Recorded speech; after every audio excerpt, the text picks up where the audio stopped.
Bismillahirrahmanirrahim. Assalamualaikum warahmatullahi wabarakatuh. Alhamdulillahi wa kafa, wassalatu wassalamu ala rasulillahil mustafa wa ala alihi wa sahbihi wa man wafa wa ba'du. Faya ahbaballahi wa ahbaba rasulihi sallallahu alaihi wasallam, kepada saudara-saudariku yang insyaallah dicintai Allah subhanahu wa ta'ala dan rasulnya, usi nafsi wa iyyakum bitaqwallahi faqad fazal muttaqun fala tamutunna illa wa antum muslimun. Mengawali jumpa kita saat ini, saya berpesan dengan kuat agar kita semua mencoba meningkatkan takwa kepada Allah subhanahu wa ta'ala semampu kita, dan jangan sampai kita wafat kecuali dalam keadaan hamba yang tunduk patuh kepada Allah. Wa qala ta'ala, Allah mengingatkan kepada kita semua dan selalu juga diingatkan oleh Rasulullah SAW setidaknya sekali dalam sepekan dalam setiap kesempatan Jumat atau bahkan ta'limnya, menyitir Quran surah ketiga Ali Imran ayat ke-102. Ya ayyuhalladzina amanu, hai seluruh orang-orang yang telah menyatakan dirinya beriman kepada Allah subhanahu wa ta'ala. Siapapun kalian, kata Allah, lelaki, perempuan, besar, kecil, tua dan muda, ittaqullaha haqqa tuqatih, tingkatkan selalu takwamu kepada Allah subhanahu wa ta'ala dengan mencoba menjalankan segala perintahnya, menjauhi larangan-larangannya, memaksimalkan semua ibadah yang mampu kita kerjakan dengan sesungguhnya, dengan serius, dengan sebenar-benarnya. Wala tamutunna illa wa antum muslimun, dan jangan sampai kita wafat kecuali dalam keadaan sebagai muslim yang tunduk, patuh dan taat kepada Allah subhanahu wa ta'ala. Alhamdulillah saudara-saudariku, keluarga besar Musyawarah, mengawali jumpa kita dengan rahmat Allah subhanahu wa ta'ala di malam hari ini, saya ingin mengingatkan diri pribadi dan kita semua untuk berdoa khusus kepada Allah subhanahu wa ta'ala bagi keluarga besar penumpang di pesawat SJ182 yang kita telah ketahui bersama mengalami musibah. Dan Masya Allah, saya sampai sebelum Zoom ini mencoba untuk melihat ya daftar penumpang yang berada di manifest itu yang tersebar di berita, dan saya temukan Masya Allah banyak sekali orang-orang baik, Kapten Afwan, kemudian ada Ustadz pengasuh pondok pesantren, kemudian juga ada banyak orang-orang baik di dalamnya. Dan saya berpikir Masya Allah, bagaimana ketika saya pun dalam keadaan mesti berpulang kepada Allah subhanahu wa ta'ala, dan belum tentu juga wafat kita dalam keadaan baik jika kita tidak sungguh-sungguh menyiapkan diri. Maka kita sekali lagi selain turut berduka cita, kita bermohon kepada Allah subhanahu wa ta'ala semoga seluruh hamba-hamba Allah yang terdapat di dalam pesawat yang dimaksudkan, jikapun Allah menakdirkan selamat, diberikan hikmah kebaikan, bila pun seluruhnya sesuai dengan ajal dan takdirnya kembali kepada Allah subhanahu wa ta'ala, semoga dalam keadaan husnul khatimah, dan kita pun bisa disusulkan dan diikutkan dalam keadaan yang terbaik. Sebab wafat semua bisa menjadi sebab apapun yang terjadi ya, bisa boleh jadi karena penyakit, bisa karena jadi musibah, kecelakaan dan sebagainya. Intinya bila sudah tiba ajalnya kita akan kembali. Karena itu pastikan diri kita dalam keadaan baik, sehingga saat kita pun waktunya tiba untuk pulang dalam keadaan yang terbaik menurut ridha Allah subhanahu wa ta'ala. Teman-teman sekalian, pada malam hari ini seperti tadi disampaikan, saya sedikit merenungkan sebelum Zoom kita ini. Masya Allah, di keluarga besar Musyawarah ya, satu dengan lainnya sudah tersambungkan, membangun kekerabatan, ukhuwah Islamiyah dan insaniyah. Ya, Islamiyah itu dalam skop keislaman, insaniyah dalam sisi kemanusiaan dan sosial, sudah banyak yang dikerjakan. Dan saya sejenak merenungkan, apakah semua aktivitas kita ini hanya akan berhenti kebahagiaannya di dunia ya, atau bahkan akan berlanjut di akhirat pertemuan kita ini. Kita tidak bisa mengetahuinya, tapi kita bisa menyiapkan dan berikhtiar untuk mewujudkan itu semua. Ya, saya sangat khawatir satu saat kita saling tertawa, gembira, tersenyum, saling mengabari, kadang-kadang ya olahraga bersama dan sebagainya. Tapi kita tidak bisa memastikan apakah satu saat ketika kita pulang kepada Allah ini akan kembali terjadi. Ya, kita bisa melihat kawan kita yang tertawa, yang bahagia, tersenyum dan sebagainya. Karena itu saya mohon maaf untuk malam hari ini kita akan coba banyak menyiapkan diri dan banyak melihat dan berharap suatu saat kita akan ketemu kembali, kita akan mencoba untuk mewujudkan kebahagiaan ini dan mudah-mudahan bisa berada bersama Rasulullah sallallahu alaihi wasallam.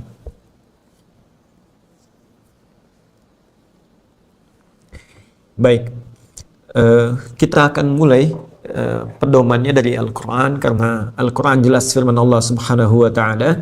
Allah yang menciptakan kita, Allah yang maha tahu tentang kita, Allah yang maha memahami seluruh aktivitas kita dari kita sebelum hadir di muka bumi sampai kita kembali kepada Allah Subhanahu wa Ta'ala. Saya sering memberikan logika yang sangat sederhana teman-teman sekalian. Ya, orang-orang yang handphonenya misalnya rusak saja, dia akan kembali kepada kantor handphone yang mengerti tentang handphone untuk mencoba memperbaiki handphonenya. Ya, orang yang kendaraannya rusak, dia akan mencoba datang misalnya ke dealer atau bengkel tertentu untuk memperbaiki keadaan mobilnya atau kendaraannya supaya kembali beraktivitas normal. Ya, atau bahkan pembuat game-game tertentu, dia mengerti bagaimana jalannya, kalau rusak bagaimana kembalinya, bagaimana pedoman menjalankannya dan sebagainya. Ini aspek dunia. Tapi logika ini harus kita gunakan dengan jernih pada setiap dasar kehidupan kita, termasuk dalam hal berkehidupan beragama, ya, bahwa kita manusia sudah mengerti, sudah paham bahwa kita memiliki pencipta, ya, dan kita tetapkan pencipta kita Allah Subhanahu wa Ta'ala dengan syahadat kita, asyhadu an la ilaha illallah wa asyhadu anna Muhammadar Rasulullah. Kita belajar mengetahui, mendalami kenapa kita memilih Islam, alasannya apa, logikanya apa, kenapa kita menetapkan Allah sebagai Tuhan. Dengan semua keyakinan itu kita kemudian menyembahnya. Tapi jangan dilupakan teman-teman sekalian, menyembah Allah artinya mematuhi seluruh ketentuan yang telah Allah tetapkan dalam kehidupan. Baik aspek ibadah, wujudnya ritual, sholatkah itu, puasakah itu, haji umrahkah, dan sejenisnya yang berbentuk ibadah ritual, ataupun dalam konteks kehidupan sosial, ya, bagaimana interaksi kita dengan orang tua kita, istri, suami, anak-anak, kerabat, tetangga, dengan sesama muslim, dengan non-muslim, dan sebagainya. Dan seluruh ketentuan itu disebut dengan hudan namanya. Hudan ini Allah berikan sejak manusia pertama Adam alaihissalam bertugas di muka bumi. Ketika Allah mulai turunkan ke bumi bersama Sayyidah Hawa alaihissalam, maka Allah firmankan bersamaan dengan itu yang diabadikan keterangan ini di Al-Quran surah kedua Al-Baqarah di ayat ke-38. Ya, kalau Anda punya mushaf standar di paling kanan sebelah atas di mushaf, Allah berfirman, "Qul nahbitu minha jami'a, ya, fa imma ya'tiyannakum minni huda, faman tabi'a hudaya fala khaufun 'alaihim wala hum yahzanun." Qul nahbitu minha jami'a. Sekarang telah tiba waktunya kalian semua, kata Allah, saya perintahkan dengan segenap keagunganku, turun kalian semua ke muka bumi untuk memulai aktivitas sebagai khalifah Allah di bumi. Karena tugas manusia saat diciptakan, tugasnya di bumi, bukan di langit. Ya, tempat pulangnya ke langit, tempat kembalinya di surga. Jadi kita ini dengan izin Allah, kita tuh makhluk surga. Jangan sampai kita nggak pernah pulang ke rumah kita. Tempat kita di surga, tempat mula Adam trading itu di surga. Tapi kita harus punya tugas dulu di bumi, sehingga kita nanti sampai kembali kepada Allah, membawa bekal kita, kunci surga kita. Ya, kunci untuk mendapatkan rahmat Allah Subhanahu wa Ta'ala. Setelah kemudian Allah firmankan di Quran surah kedua ayat 30, wa idz qala rabbuka lil malaikati inni ja'ilun fil ardi, bukan fis sama. Ya, ketika kami Muhammad SAW Rabbu berfirman kepada para malaikat dan sementara jin yang ada pada saat itu, ya, bahwa tugas manusia yang diciptakan ini akan kami tugaskan di bumi sebagai khalifah, pemakmur bumi, generasi yang saling menggantikan, pembawa manfaat, ya, orang-orang yang akan menyukseskan kehidupannya dan mendapatkan rahmat Allah Subhanahu wa Ta'ala. Baik, singkatnya, bersamaan dengan turunnya itu, kata Allah, kami sertakan pedoman kehidupan, disebut dengan hudan. Faman tabi'a hudai, siapa yang mengikuti petunjukku ini, pedoman hidup yang aku siapkan ini, ya, dari sejak awal kehidupan sampai berakhir kehidupan, fala khaufun 'alaihim wala hum yahzanun, aku akan pastikan seluruh kehidupan, aktivitasnya di muka bumi yang ia jalani, yang ia lakukan, tidak pernah ia merasakan kegelisahan. Artinya tenang, karena tidak gelisah itu sinonimnya tenang. Ya, wala khaufun 'alaihim wala hum yahzanun, dan tidak pula mereka akan bersedih. Ya, lawan dari sedih itu senang. Artinya desain kehidupan di muka bumi ini begitu menyenangkan. Ya, begitu menenangkan, menyenangkan dan menenangkan. Jika kita mau mengikuti petunjuk Allah Subhanahu wa Ta'ala, mengikuti pedomannya, Nah, jika ada kehidupan manusia, apakah di rumah tangganya, kehidupan sosialnya, kemudian larut dalam kesedihan, tidak pernah mendapati ketentraman, maka boleh jadi bukan aspek dunia yang kurang, mungkin bukan harta yang kurang banyak, mohon maaf, bukan gelar kedudukan yang kurang tinggi. Boleh jadi kita kurang respect dengan pedoman Allah itu, kita kurang perhatian, kita kurang mengikuti dan mengamalkan apa yang telah Allah desain, Allah siapkan itu. Nah, sejak Nabi Adam diturunkan, hudan sudah diberikan. Begitu generasi kemudian berganti, karena Nabi Adam manusia, walaupun punya fitrah kenabian, tetap beliau manusia. Setiap manusia punya jiwa, setiap jiwa punya takdirnya untuk kembali kepada Allah. Quran surah ketiga Ali Imran ayat 185. Kullu nafsin dha'iqatul maut. Setiap yang berjiwa pasti akan mengalami maut. Maut ini pemisah waktu kita selesai untuk kembali kepada Allah Subhanahu wa taala.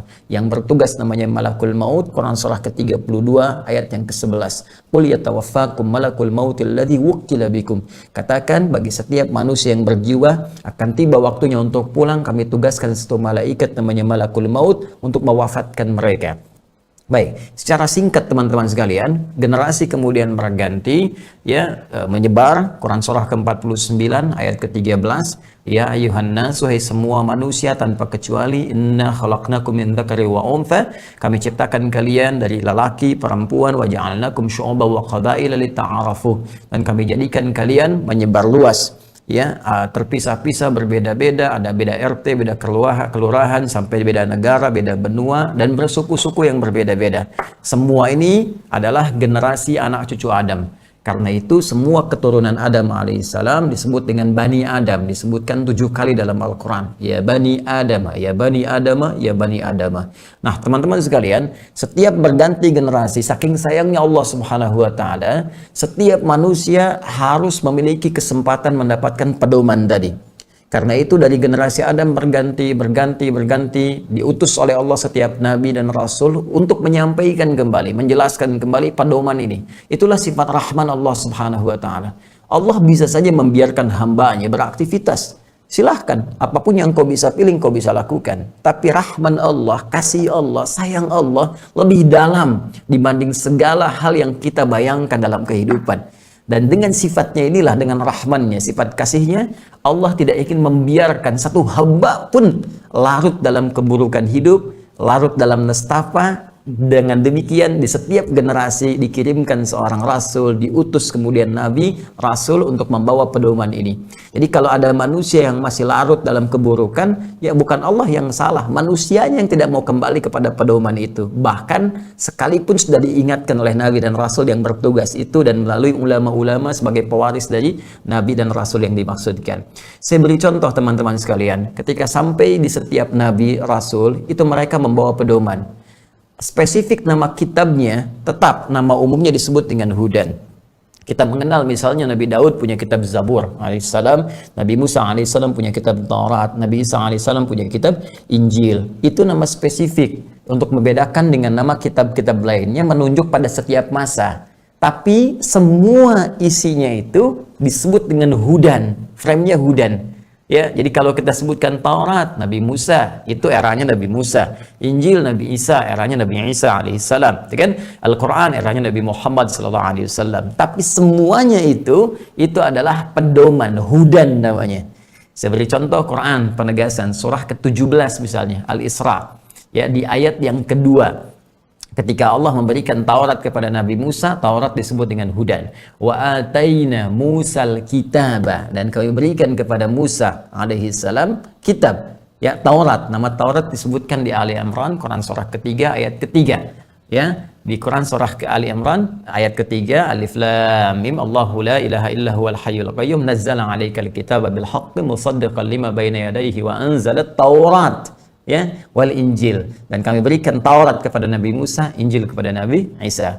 Di Quran surah ke-17 Al-Isra di ayat yang kedua, Allah menegaskan Taurat yang diberikan itu waja'alnahu hudan. Ya, dan kami tetapkan itu sebagai pedoman hidup li Bani Israel, bagi Bani Israel, yaitu umatnya Musa pada saat itu.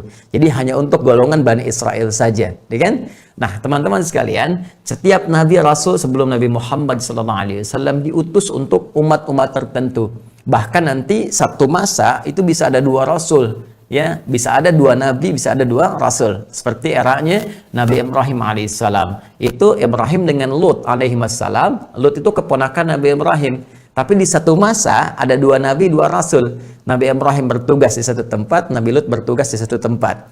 Nah, dan menariknya ketika umat Nabi Lut itu ingkar ya kepada Nabi Lut, bahkan mengancam dan bahkan menantang azab, dan diijabah pada saat itu akan turun azab, itu malaikat yang mau mengadab ke tempat Nabi Lut singgah dulu di tempat Nabi Ibrahim. Itu kisah nanti bisa Anda baca, kisahnya luar biasa itu. Ya, Anda bahkan bisa bikin dikeluarkan dari situ cerita atau bahkan hal tertentu yang bisa menginformasikan dengan lebih baik gitu ya. Itu ada di Quran surah ke-51 Adz-Dzariyat dari ayat 24 Anda bisa sampai ke ayat ke-33 misalnya ya, diurut di situ. Nah, singkatnya Nabi Musa hudan, Nabi Isa dapat hudan. Nabi Muhammad SAW karena beliau ini diutus oleh Allah untuk seluruh manusia. Ya, jadi setelah eranya Nabi Muhammad itu tidak akan ada nabi lagi, tidak akan ada nabi rasul lagi setelah beliau, dan diutus rasul yang paling istimewa, malaikat yang paling istimewa, hudannya diturunkan di tempat yang paling istimewa, di waktu yang paling istimewa, dalam keadaan yang sangat istimewa. Itu hanya Nabi Muhammad SAW untuk menggambarkan bahwa risalah yang terakhir, hudan yang terakhir, karena beda dengan yang sebelum-sebelumnya. Yang sebelumnya lokal saja, yang ini sifatnya global, luas sampai masa kehidupan berakhir. Karena itu mesti petunjuknya lebih istimewa, tempatnya istimewa, waktunya istimewa, keadaannya istimewa, penyampainya istimewa, yang menerimanya istimewa. Karena itu semua yang terkait dengan petunjuk ini sifatnya istimewa. Malaikat Jibril ketika ditugaskan menyampaikan wahyu ini naik statusnya menjadi Sayyidul Malaikat, pemimpin para malaikat. Diturunkannya di bulan Ramadan. Ramadan langsung naik status menjadi Sayyidus Syuhur, ya, pemimpin yang paling agung di antara hari, bulan, ya, bulan yang paling agung. Di dalamnya terdapat malam yang paling indah dengan pahala yang sangat besar, lebih daripada 1000 bulan kalau kita beribadah di dalamnya.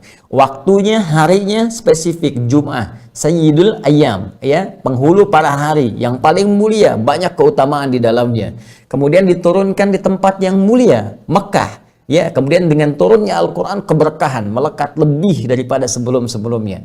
Baik, ketika pindah kemudian Rasulullah SAW ke Yathrib. Yathrib itu dulu tempatnya terbelakang, kotor gitu kan. Ada banyak, bukan hanya resesi lagi ekonominya, tingkatnya tinggi dan pertikaian banyak suku. Diturunkan Al-Quran, didakwahkan di sana, dalam jangka waktu yang sangat singkat berubah jadi suasana kota dengan aura yang sangat indah, banyak cahaya dipancarkan. Kota dengan pancaran cahaya yang indah disebut dengan Al-Madinah Al-Munawwarah. Ya, kemudian nabi yang terpilihnya sangat istimewa, yaitu Nabi Muhammad SAW, yang sudah banyak dikaji, dibahas sampai diurutkan pada manusia nomor 1 yang paling punya pengaruh terbesar di muka bumi. Nah, jadi teman-teman sekalian, ini menunjukkan saking agungnya petunjuk terbesar yang terakhir yang diberikan kepada semua hal tadi yang saya sebutkan, dan semuanya menjadi istimewa. Artinya, kalau kita bersentuhan dengan petunjuk ini, Allah memberikan sinyal, maka keistimewaan cahaya itu akan diberikan dalam kehidupan kita. Inilah yang dinamakan dengan Al-Quran. Pedoman kita, hudan kita disebut dengan apa? Al-Quran. Tahu dari mana Al-Quran itu punya misi hudan? Firman Allah ini berfungsi sebagai hudan. Langsung penegasan Allah di Quran surah kedua Al-Baqarah di ayat 185. Allah berfirman, Syahrul Ramadan alladzi unzila fihi al-Quran. Di bulan Ramadan yang istimewa itu, yang kalian menunaikan puasa dengan banyak, kemudian pahala dan keutamaan di dalamnya, saat itulah diturunkan Al-Quran. Ya, hudal linnas. Apa fungsi Al-Quran? Apa peran Al-Quran? Yang sangat besar istimewa itu, saking besar dan agungnya, diberikan segala keutamaan. Kata Allah, hudan. Al-Quran ini adalah pedoman hidup. Ya, untuk siapa? Bukan kalangan tertentu, umat tertentu, tapi linnas, untuk semua manusia tanpa kecuali. Disebutkan 241 kali dalam Al-Quran kata annas, dan menunjuk seluruh manusia, kalangan tanpa batas, tanpa kecuali. Jadi sejak Al-Quran diturunkan itu sampai kehidupan berakhir bagi setiap manusia yang pernah hidup di bumi, Al-Quran adalah pedoman kehidupan. Betapa masa berganti, era berubah, tempat tidak sama, tapi seluruh pedoman Al-Quran akan sesuai di setiap masanya. Itu diantara mu'jizat Al-Quran yang membenarkan risalah Islam. Jadi kalau Anda ingin tahu diantaranya apa buktinya kebenaran agama Islam, salah satunya bisa dicek melalui kitabnya. Jadi 3 dasar untuk mengecek kebenaran satu agama. Satu adalah tentang konsep ketuhanannya, yang kedua konsep ibadahnya, yang ketiga konsep tentang kitab, pedoman, referensi keberagamaannya. Al-Quran, Masya Allah, sampai kapanpun akan selalu aktual, faktual, tajam, terpercaya, digunakan sebagai bagian pedoman kehidupan. Apa yang pernah terjadi di masa Nabi, pedomannya tetap bisa kita gunakan sampai dengan saat ini, sampai kapanpun, sampai kehidupan berakhir. Dan diantara sekian pedoman itu, ada pedoman membangun kekeluargaan yang erat sejak dihubungkan dalam kehidupan dunia sampai kembali kepada Allah Subhanahu wa Ta'ala. Itu yang coba kita akan keluarkan di kesempatan malam hari ini. Nah, jadi ini mukaddimah. Baru sekarang kita mulai ya. Baik teman-teman, bismillah. Saya punya waktu sekitar 40 menit ke depan. Kalau mau dibagi dengan tanya jawab berarti saya akan sederhanakan. Mungkin kita coba ambil 20-25 menit sehingga nanti ada 15 menit teman-teman untuk bisa berdiskusi sehingga lebih efektif apa yang kita bisa bahas dan diskusikan pada malam hari ini. Bismillahirrahmanirrahim. Mohon izin tadi saya membuka dulu dengan mukaddimah yang disampaikan supaya kita mengerti kenapa kita harus mereferensikan ke Al-Quran. Kenapa kita harus mengkaji dari sana? Dan alasannya telah saya sampaikan tadi dengan janji-janji yang juga Allah tegaskan dan Nabi SAW telah detilkan.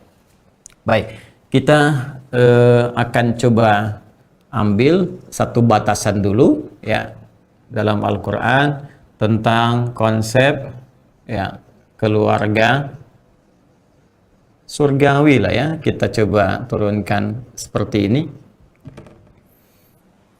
Ya, keluarga surgawi yang sedang beraktivitas di bumi. Jadi bagaimana membangun bentuk kekeluargaan sejak di muka bumi untuk bisa membawa nilai kekeluargaan ini saat kita kembali kepada Allah, mendapatkan rahmatnya dan insya Allah mendapatkan anugerah surganya Allah Subhanahu wa Ta'ala. Saya akan memulai satu deskripsi dulu dengan menurunkan dulu beberapa ayat dalam surah-surah Al-Quran. Pertama, konsep umumnya ada di Quran, surah ke-52. Mohon izin, saya tuliskan karena sering ada yang bertanya namanya, At-Tur.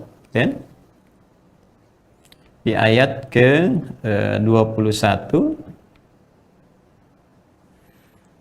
Kemudian, dari sini, kita akan turunkan dulu Quran, surah ke-4 ya. An-Nisa ya, di ayat ke-9. Dan dari sini kita ambil contoh ya, satu tipe yang disampaikan langsung oleh Allah dalam Al-Quran, surah ketiga Ali Imran ya, sebagai contoh kita semua di ayat ke-33 ya sampai dengan ke-37. Nah, ini langsung dengan apa detailnya gitu ya. Jadi ada contohnya, kemudian ada detailnya. Kemudian setelah itu kalau kita mau turunkan, saya batasi di sini dulu untuk keterangan ke bawahnya.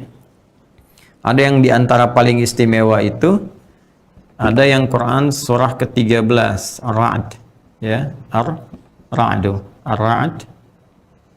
di ayat ke-23 sampai dengan 24. Jadi saya turunkan yang paling istimewa. Beberapa detail nanti saya coba uraikan kembali supaya jadi pilihan bagi kita bersama. Tapi saya coba turunkan yang ini, mengingat tadi Mas Ferdi Hasan menginformasikan tentang program keluarga besar musyawarah gitu ya, untuk membangun satu program besar yang diharapkan jadi investasi bekal dunia untuk menuju kehidupan akhirat. Nah, ini saya turunkan langsung apa keistimewaannya sehingga dengan itu kita mendapatkan sesuatu yang lebih ya. Detailnya nanti ada di Quran surah kaitan dengan ini ya 35, yaitu surah Fatir ya, di ayat ke-32 sampai 33. Oke, kita mulai dulu ya.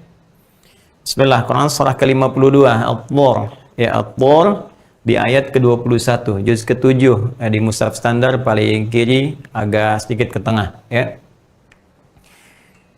Allah berfirman, a'udzubillahi minasyaitonir rajim, walladzina amanu wattaba'athum dzurriyyatuhum biimanin alhaqna bihim dzurriyyatahum wama alatnahum min 'amalihim min syai' kullu imri'in bima kasaba rahin. Baik, walladzina amanu, adapun orang-orang yang beriman itu kepada Allah Subhanahu wa taala. Izin saya tuliskan dulu kalimatnya, ayatnya ya dari yang saya bacakan tadi untuk menerangkan lebih jauh sehingga kita bisa mengeksplorasi lebih dalam. Ya, bismillah. Walladzina amanu. Amanu ya. Nah, ini dia. Wattaba'athum dzurriyyatuhum. Nah, jadi teman-teman bisa lihat mushaf juga untuk menyamakan biimanin. Nah, ini sampai sini dulu sebentar. Ya, alhaqna bihim dzurriyyatahum. Nah, sampai sini dulu. Tadi kan baik-baik, fokus teman-teman sekalian.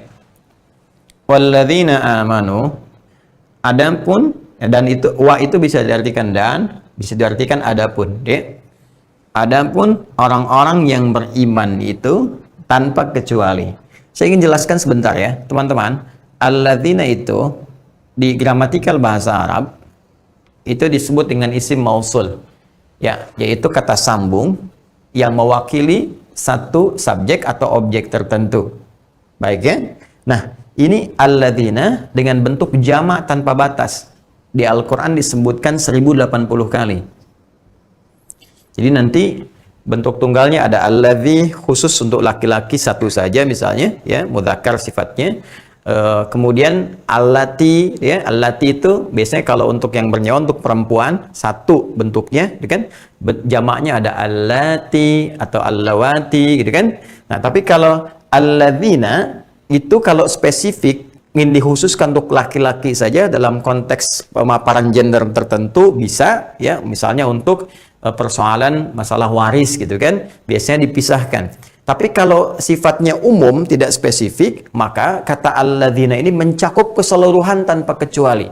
Jadi bisa laki-laki, bisa perempuan, ya, tua, muda, besar, kecil. Yang penting mereka seluruhnya punya syarat tertentu yang disebutkan. Karena itu kalau di Al-Quran ditemukan kalimat alladzina, konteksnya umum, berarti hukumnya berlaku bagi seluruh, ya, hamba-hamba Allah, pemilik iman. Ya, puasa misalnya diungkap dengan kalimat ya ayyuhalladzina amanu. Ya, setiap orang yang memiliki iman kutiba alaikumusiyam, diwajibkan bagi kalian menunaikan puasa. Maka perintah itu berlaku bagi laki-laki, perempuan, besar, kecil, tua, muda dan sebagainya. Kembali ke sini, Allah sampaikan pembuka ayat ini, walladzina amanu, adapun para pemilik iman. Ya, kata Allah, semua, tidak aku bedakan.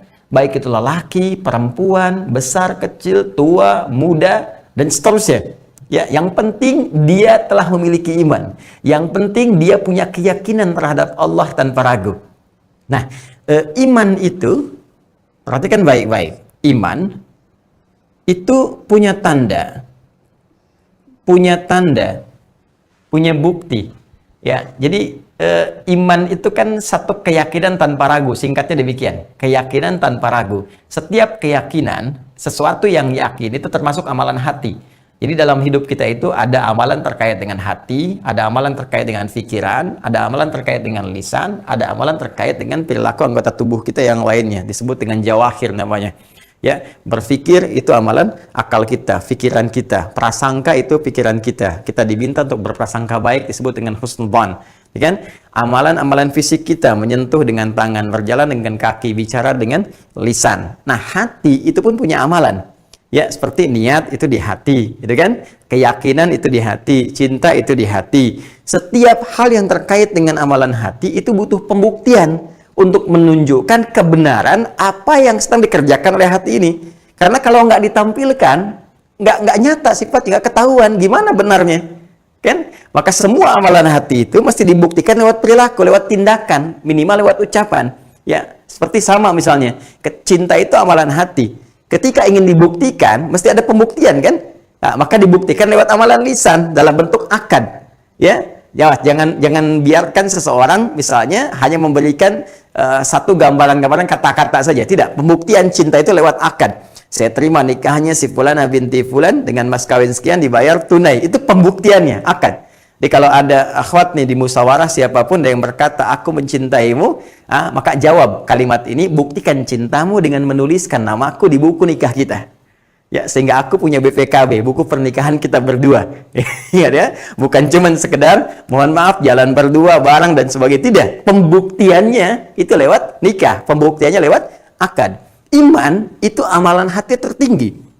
Ya, keyakinan tanpa ragu, itu awalnya. Al-yaqinu bila syakin, keyakinan tanpa ragu terhadap Allah Subhanahu wa taala yang kita tetapkan sebagai Tuhan. Satu-satunya, tidak ada yang lain layak untuk disembah. Pembuktiannya apa? Nah, pembuktian dari keyakinan ini adalah bangunan komitmen untuk mengerjakan perbuatan. Ya, untuk membuktikan iman kita. Perbuatan disebut dengan amal namanya. Ya, perbuatan yang membenarkan iman itu sehingga diridhai oleh Allah disebut saleh namanya. Maka dari sini muncul istilah amal saleh. Amal saleh. Jadi amal soleh itu satu bukti akan benarnya iman. Kalau seseorang mengatakan dirinya beriman, amal solehnya bisa terlihat. Ya, bisa nampak keimanan itu melalui apa? Melalui amal soleh. Baik ya. Teman-teman sekalian, kembali ya. Saya kembalikan ke sini. Nah, ada kaidah yang penting untuk diketahui oleh kita semua. Di dalam Al-Quran, seringkali kata iman disandingkan dengan amal soleh. Saya beri contoh Quran surah 103, Al-Asr misalnya. Allah berfirman wal 'asr, ya innal insana lafi khusr illa alladzina amanu iman wa amilus salihat. Ini kaidah dasarnya. Ya, jadi orang-orang yang beriman itu kata Allah pembuktiannya mesti ditunjukkan lewat amal saleh. Jadi kalau sudah ada kata iman itu pasti persamaannya dengan amal saleh. Nah, tapi ada yang menarik, kalau di Al-Qur'an disebutkan kata imannya saja dan tidak disebutkan amal solehnya, ini menunjukkan sudah otomatis amal soleh itu sudah rutin dikerjakan oleh orangnya, sehingga tidak usah disebutkan lagi. Disebutkan iman pun dia sudah mengerti, sudah tampak amal soleh dalam dirinya. Jelas ya? Jadi kalau imannya disebutkan, ya maaf, iman disebutkan, amal solehnya muncul atau detilnya muncul, itu latihan. Ya, seperti tadi, wal 'asr innal insana lafi khusr illa alladzina amanu wa 'amilus shalihat. Iman disebutkan, amal salehnya muncul. Atau yang dirinci, ya, Al-Baqarah ayat ketiga, kalimat iman pertama disebutkan dalam Al-Qur'an, kemudian rincian amalnya. Alladzina yu'minuna bil ghaib, yaitu orang-orang takwa itu orang-orang yang beriman, mengupgrade imannya kepada Allah walaupun belum tampak dalam pandangannya. Lalu dia buktikan iman itu wa yuqimunas shalah, dengan mengerjakan amal soleh. Apa detilnya? Salat. Wa mimma razaqnahum yunfiqun, infaq. Walladzina yu'minuna bima unzila ilaik, berinteraksi dengan Al-Quran. Demikian selanjutnya. Sampai wabil akhirati hum yuqinun, ini dia. Dan ini semua dia kerjakan, keyakinan kuat akan pertanggungjawaban dia saat pulang ke akhirat nanti. Nah, teman-teman sekalian, kalau itu sudah terbiasa kita kerjakan, kita berlatih dengan baik, kita siapkan, maka itu sudah tercakup dalam kata iman. Jika tidak disebutkan amal solehnya, ya, setelah menunjukkan kata iman, itu artinya sudah otomatis tercantum di dalamnya. Seperti di Quran surah At-Tur ini, surah ke-52, ayat 21, juz ke-27 di dalam Al-Quran. Ya, tadi ada saya sebutkan juz 7 ya, juz 27 ya, di dalam Al-Quran. Perhatikan, walladzina amanu, dengan demikian cara menerjemahkannya, lihat baik-baik. Walladzina amanu, adapun orang-orang yang punya iman itu dan terbiasa membuktikan imannya dengan mengerjakan amal soleh. Oke, terbiasa membuktikan imannya dengan mengerjakan amal soleh. Ya, secara singkat amal soleh itu dibagi dua saja. Ya. Ada hubungan dengan Allah Subhanahu wa taala, ya. Baik, saya tarik garis. Nah, garis tali dalam bahasa Arab disebut hablun. Hablun itu tali, ya. Tali yang menyambungkan gitu ya. Atau kita ambil garis, saya sutur. Hablun, garis atau tali. Ya. Hubungan kita yang menautkan kita dengan Allah, untuk merekatkan kita dengan Allah Subhanahu wa taala, maka muncul istilah hablum min Allah secara vertikal. Ya, bentuknya ibadah ritual. Baik. Seperti tadi yang saya sebutkan, sholat ibadah ritual. Ya, jadi untuk membuktikan keimanan kita, maka salah satunya cek dalam sholatnya. Ya, makanya panggilan sholat itu langsung disebutkan oleh Allah dalam Al-Quran, di antara panggilan yang bisa mengecek keimanan seseorang, apakah masih ada dalam hatinya atau tidak. Ya, buka Quran surah ke-8 Al-Anfal. Ya, di ayat yang kedua. Quran surah ke-8 Al-Anfal di ayat keberapa? Kedua. Ya, kata Allah langsung tegas mengatakan, innamal mu'minuna alladzina idza dzukirallahu wajilat qulubuhum. Masya Allah. Ya, sungguh orang-orang yang beriman sejati itu, imannya benar itu bisa Anda cek, bisa Anda ketahui melalui kata Allah cara berikut. Ya, idza dzukirallahu wajilat qulubuhum. Jika disebutkan nama Allah Subhanahu wa taala, maka ada getaran dalam jiwanya. Ya, tadi saya katakan, kan iman itu kan persoalan keyakinan, keyakinan itu di hati, di jiwanya. Ada getaran dalam hati ya, di jiwanya. Ya, qalbun itu jiwa, hati, ya kan? Tempat roh kita, tempat jiwa kita. Ya, idza dzukirallahu wajilat qulubuhum. Ada getaran dalam hatinya. Nah, bagaimana Allah memberikan pengecekan kepada kita untuk melihat di hati kita masih ada iman atau tidak? Maka disebutkanlah nama Allah dalam sehari itu 5 kali. Di setiap pergantian waktu, agar kita bisa mengetes setiap waktu itu iman kita masih ada nggak dalam sehari. Ya, misalnya subuh berganti ke siang, siang iman ada nggak? Ya, jangan-jangan mohon maaf, ada pagi beriman, siang kufur, sore beriman, malam kufur, kan? Siang berganti ke sore, masih ada iman nggak? Sore berganti ke, misalnya mau habis sore, masuk ke awal malam, ya maghrib, terbenam matahari, masih ada iman nggak? Ya, sampai tenggelam, kemudian hilang, gelap, berhenti aktivitas. Kita kemudian dicek lagi, ya masih ada iman nggak? Isya namanya. Maka subuh, zuhur, asar, maghrib, isya itu dicek, diperdengarkan nama Allah setidaknya untuk mengecek di jiwa kita imannya masih ada nggak? Ya, makanya diperdengarkan ke telinga kita, ke pendengaran kita. Telinga, pendengaran dalam bahasa Arab disebut dengan udhun namanya. Jamaknya disebut dengan adzan. Adzan. Jadi adzan bukan sekedar panggilan, tapi adalah panggilan untuk meresapkan ke dalam setiap telinga hamba yang masih punya pendengaran untuk ditembuskan pada jiwanya dan mengecek masih adakah titik iman dalam jiwanya. Ya, bukankah kalimat pertama adzan disebutkan dengan kalimat Allah, Allahu Akbar, Allahu Akbar. Ya, begitu disebutkan kalimat Allah, setiap ada tetes iman dalam hati kita, pasti jiwanya akan mengingatkan sudah adzan ya Allah. Sudah adzan. Semakin kuat imannya, semakin kencang getarannya. Bahkan semakin dahsyat imannya, sebelum adzan, dia sudah menanti jam berapa zuhur saat ini. Ada yang dahsyat, belum tiba subuh, dia sudah ngecek. Padahal baru selesai sholat subuh, besoknya sudah ngecek lagi. Subuh besok jam berapa ya? Masya Allah. Luar biasa. Ya. Nah ini teman-teman sekalian.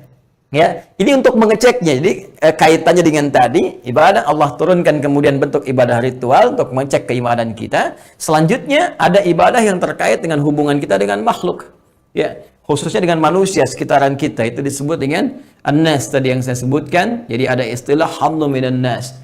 Hubungan dengan orang tua, kan? Hubungan dengan, mohon maaf sekali, pasangan hidup kita, anak-anak kita, tetangga kita, kerabat kita, dan perangkat-perangkat kehidupan yang mengatur interaksi sosial kita. Itu disebut dengan hablum minan nas. Dan di Al-Quran, petunjuk semua itu ada mengatur. Dan detailnya di hadis-hadis Nabi SAW. Demi Allah saya katakan, saya pernah perbandingkan dengan semua keyakinan yang ada di muka bumi sampai dengan saat ini. Hanya Islam yang tegas dan detail mengatur setiap hubungan ini dengan sempurna. Ini membuktikan bahwa Islam itu bukan buatan manusia. Islam itu wahyu. Islam itu petunjuk dari Allah Subhanahu wa taala. Di mana ada seorang manusia tinggal dari satu tempat yang sangat terbelakang, jauh dari peradaban, tertinggal, banyak konflik di dalamnya dan sebagainya, bisa menghadirkan satu pedoman yang sifatnya bisa abadi di setiap zaman. Dan dahsyatnya teman-teman sekalian, punya karakteristik yang tidak ditemukan dalam petunjuk manapun. Cuma Al-Quran. Cuma Al-Quran, sampai detil saat ini, dan bisa menyampaikan kepada kita petunjuk beraktivitas dari bangun tidur sampai tidur lagi. Petunjuk itu yang disederhanakan oleh para ulama dalam bentuk doa. Doa itu bukan bacaan formalitas semata supaya kegiatan jadi ibadah, tapi di dalamnya, pemaknaannya, ada hikmah, ada pedoman, petunjuk. Silahkan cek. Kita itu baru bangun tidur, sudah ada doanya. Silahkan. Ya, bangun tidur, ada doanya. Kemudian kita masuk toilet, ada doanya. Kakinya diatur, mana yang masuk, mana yang keluar. Doa masuk, doa keluar beda. Berpakaian, ada doanya. Bukan sekedar sholat. Makan, ada doanya. Bekerja, ada doanya. Semua ada aturannya sampai tidur lagi. Itu keindahannya. Nah, sekarang persoalannya, orang-orang yang disebut oleh Al-Quran, orang-orang beriman dengan iman yang sejati ini akan nampak dari kebiasaan amal solehnya. Bagaimana sholatnya? Ya, saya mengecek statusnya Kapten Afwan yang tersebar juga. Masya Allah, setinggi-tingginya aku terbang, tidak akan pernah aku bisa mencapai surga kalau aku meninggalkan sholat 5 waktu. Setinggi-tingginya aku terbang. Ya, menerbangkan pesawat selama 10 tahun kurang lebih beliau, dan Masya Allah solehnya menjaga pandangannya, peci haji yang beliau kenakan, ya donatur bagi satu pesantren, bagi satu masjid di Cibinong, dan sangat luar biasa. Membuat status setinggi-tingginya aku terbang, tidak akan pernah mencapai surga selama aku meninggalkan sholat 5 waktu. Itu sangat luar biasa. Jadi ini teman-teman sekalian, cek sholatnya, cek hubungan kita dengan orang tua. Ya, jangan-jangan sholatnya rajin dengan orang tua, masalah tidak selesai. Cek dengan pasangan hidup, dengan anak-anak, dengan keluarga, dan sebagainya. Ini adalah ciri orang-orang yang punya iman sejati. Nah, secara singkat, saya ingin cepat sekali. Jika dipelihara keimanan ini oleh setiap kita. Nah, yang paling menarik, wattaba'athum dzurriyyatuhum biimanin. Nanti saya berhenti sampai di sini, saya tawarkan kepada Anda apakah saya lanjutkan atau kita jeda untuk tanya jawab. Saya harus konsisten dengan apa yang saya sampaikan tadi di awal, dan mungkin boleh jadi kalau teman-teman agak waktu luang, mungkin saya bisa tambahkan 15 menit dari apa yang telah kita tetapkan. Izin mengkonfirmasi Mas Ferdi Hasan, kita jeda atau saya izin lanjutkan dulu? Saya rasa dilanjutkan dulu, Ustaz. Baik, mohon izin ya teman-teman semua. Saya langsung saja. Nah, sekarang berkaitan dengan tema kita tadi, ayatnya belum tuntas. Wattaba'athum dzurriyyatuhum biimanin. Lalu diikutilah pola kehidupan ini, ya. Diikutilah karakteristik hidup semacam ini, yaitu beriman kepada Allah, menjaga waktu sholat, kemudian berinteraksi baik dengan sesama. Passionnya apapun ya, Anda bisa memilih apapun yang baik-baik untuk beraktivitas selama di muka bumi. Silahkan. Anda mau jadi pejabat, jadi diplomat, jadi pebisnis, jadi public figure yang lain, jadi artis, dan sebagainya. Silahkan. Miniatur kehidupannya ada di era Nabi SAW. Di era Nabi ada ahli militer seperti Khalid bin Walid, Abu Ubaidah bin Al-Jarrah. Kemudian ada pebisnis misalnya seperti Uthman bin Affan radhiyallahu taala anhu, Abdurrahman bin Auf radhiyallahu taala anhu, ya kan? Ada diplomat seperti Amr bin As, ada birokrat, ada macam-macam. Ya, termasuk ada artis juga. Ya, artisnya Nabi itu, ya pujangganya Nabi namanya Syairun Nabi, Hasan bin Thabit, sampai diabadikan amal solehnya dalam Al-Qur'an. Di Quran surah ke-7 itu, di Al-A'raf, teman-teman sekalian, di penghujung di ayatnya, Allah memberikan pujian kepada Hasan bin Thabit yang membela Nabi SAW dengan karya-karyanya. Nah, saya mau kembali ke sini.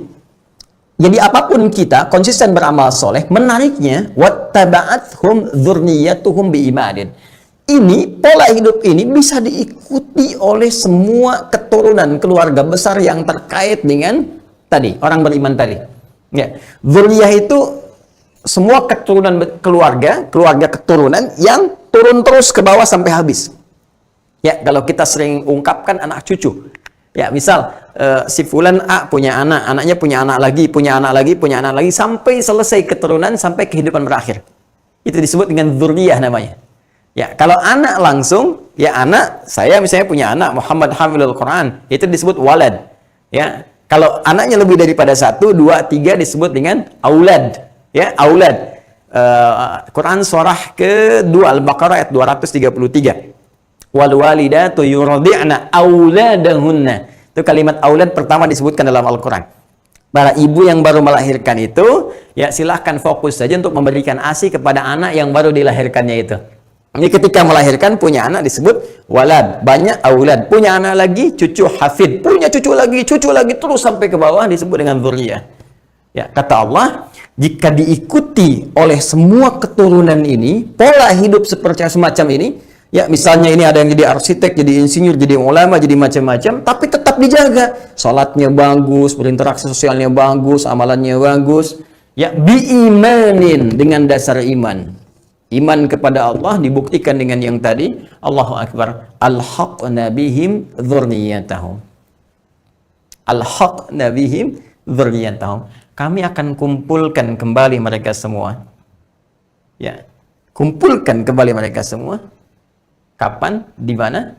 Yaitu saat kembali kepada Allah Subhanahu wa taala di satu tempat yang terbaik, di surganya Allah Subhanahu wa taala. Janji Allah. Di dunia sudah enak, sudah nyaman, sudah damai, beraktivitas dan sebagainya, di akhirat ketemu lagi. Ini syaratnya. Tapi ayatnya belum selesai. Wa ma alatnahum min amalihim min syai'. Saya janjikan, saya pastikan, kata Allah, saya tidak akan sia-siakan apapun usaha mereka yang mereka kerjakan untuk mewujudkan harapan ini. Jadi kalau kita punya harapan besar bertemu kembali dengan anak kita, keluarga kita, ayah kita, ibu kita, kakek kita, nenek kita, sahabat kita, tetangga kita, kerabat kita, keluarga besar kita, dan kita berusaha mewujudkan itu dengan berikhtiar saat di muka bumi, kata Allah, saya nggak akan pernah sia-siakan usaha itu. Akan saya nilai, akan saya lihat, dan akan saya buktikan ketika kalian kembali kepadaku, kata Allah. Ya, tapi belum selesai ayatnya. Wa ma alatnahum min amalihim min syai' kullu imri'in bima kasaba rahin. Tapi semua itu pilihan kembali kepada kalian masing-masing. Usaha kita, ya, itu yang akan menentukan. Kita tergadai, rahin itu tergadai dengan usaha yang kita akan wujudkan. Ada nggak usahanya? Kalau kalian berusaha, aku akan wujudkan, kata Allah. Tapi kalau kalian nggak berusaha, masing-masing saja, nggak peduli dengan yang lain, hanya pribadi hidup saja, bahkan orientasi dunia semata, jangan harap ini terjadi. Ya. Apa kaitan dengan keluarga besar musyawarah yang belum tentu bisa lihat satu nasab? Ya, tidak berhenti sampai di sini. Ada penegasan di Quran surah keempat An-Nisa di ayat yang ke-69 sebelum kita masuk ke yang sini. Di ayat ke-69 Allah sampaikan, wa may yuti'illaha war rasul. Siapa yang memenaati Allah dan Rasulnya, ya, dalam segala bentuk perintah, larangan, petunjuk-petunjuknya.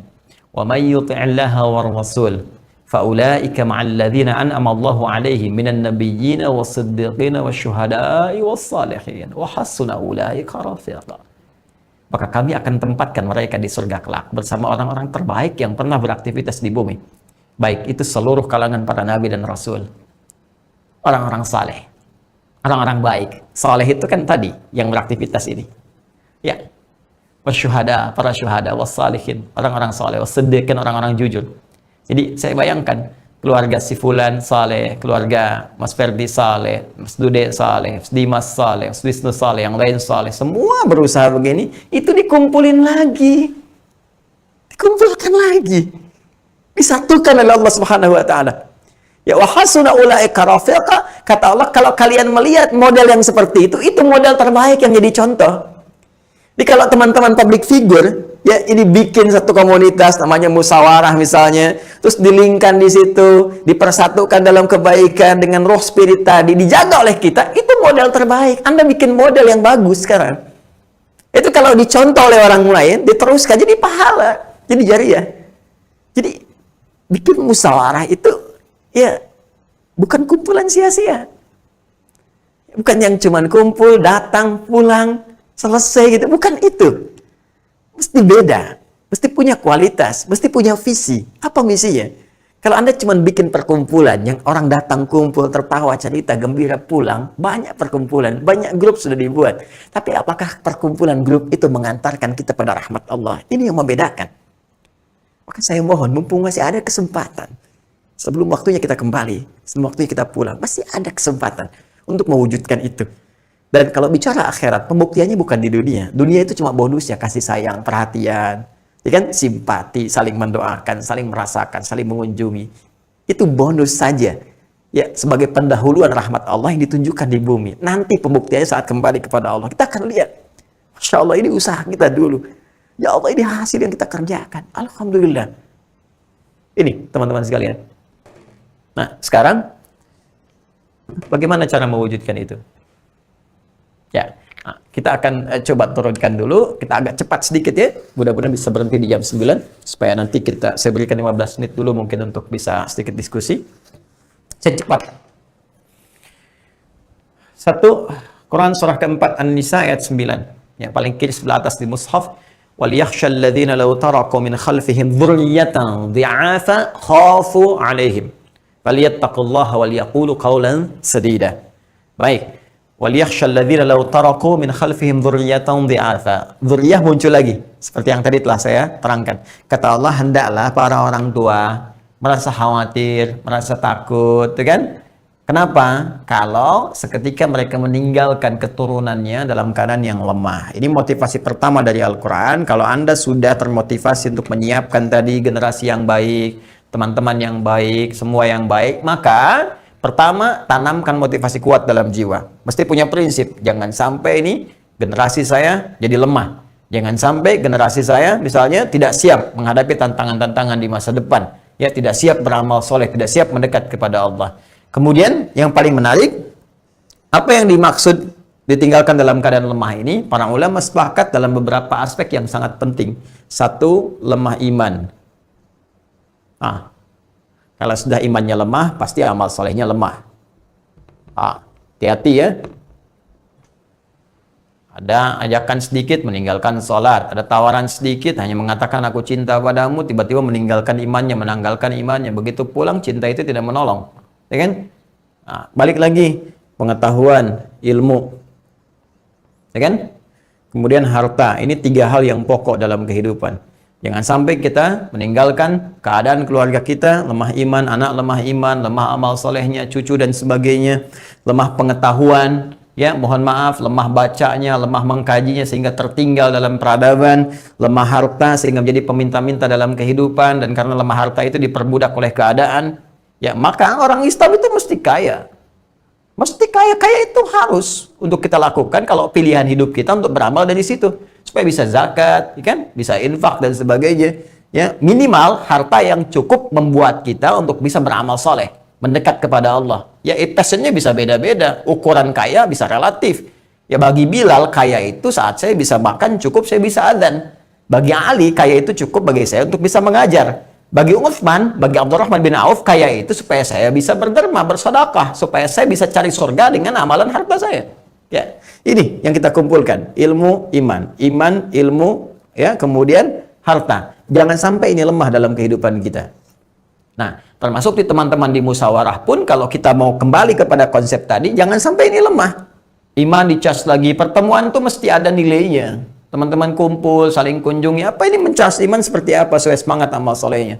Ilmu tambah, jangan sampai iman kuat, ilmu lemah. Ya semangat, kita beramal. Besoknya sholat subuh 3 rakaat, tuh kan? Ya, tidak juga gitu ya. Mesti ada ilmunya. Dan harta, kegiatan-kegiatan apa yang positif dikumpulkan. Tapi benar caranya untuk bisa kemudian digunakan sebagai amal soleh. Kemudian falyattaqullah, semua ini bagian dari takwa kepada Allah. Dan takwa inilah kunci utama untuk mendapatkan rahmat Allah. Cek silahkan dalam Al-Quran. Semua amal saleh termasuk surga itu selalu disandingkan dengan kalimat takwa. Ya, iman, sholat, semua ujungnya takwa. Ya, dzalikal kitabu la raiba fi hudal lil muttaqin. Siapa muttaqin orang takwa itu? Alladzina yu'minuna bil ghaib, iman, wa yuqimuna shalah, salat. Itu semua amalan-amalan. Wa mimma razaqnahum yunfiqun. Puasa ujungnya takwa. Ya ayyuhalladzina amanu kutiba alaikumusiyam kama kutiba alal ladzina min qablikum la'allakum tattaqun. Haji, umrah, takwa juga. Al-Baqarah 197. Al-Hajju ashhurun ma'lumat faman farada fihinna al-hajj fala rafatha wala fusuqa wala jidala fil hajj wa ma taf'alu min khairi ya'lamuhu Allah wa tazawwadu fa inna khaira zadi taqwa. Puncaknya surga. Ya, surga disiapkan bagi siapa? Orang takwa. Ya. Innal muttaqina fi jannati wa 'uyun. Innal muttaqina fi jannatin wa na'im. Ya, wasari'u ila maghfiratin min rabbikum wa jannatin arduha samawati wal ardu u'iddat lil muttaqin. Semua takwa. Dan ketika Allah menyebutkan penguatan iman, penguatan ilmu, penguatan harta dalam rangka beramal soleh, ini bagian dari ketakwaan. Walyattaqullaha walyaqulu qawlan sadida. Bertakwalah kepada Allah Subhanahu wa taala, ini amalan bagian dari takwa kata Allah. Dan katakan dengan benar, kuatkan pada diri kita, berkata dengan jujur, dengan benar, ya, bahwa kita perlu ini. Jujur aja pada diri kita perlu iman. Kalau enggak lemah jiwa kita. Jujur pada diri kita perlu ilmu. Jujur pada diri kita perlu harta. Maka cara memperolehnya gunakan petunjuk Allah. Dan ini bagian dari takwa kita kepada Allah Subhanahu wa taala. Dengan cepat, kalau saya ingin kemudian mengolah ini semua sesuai petunjuk Allah, bagaimana caranya?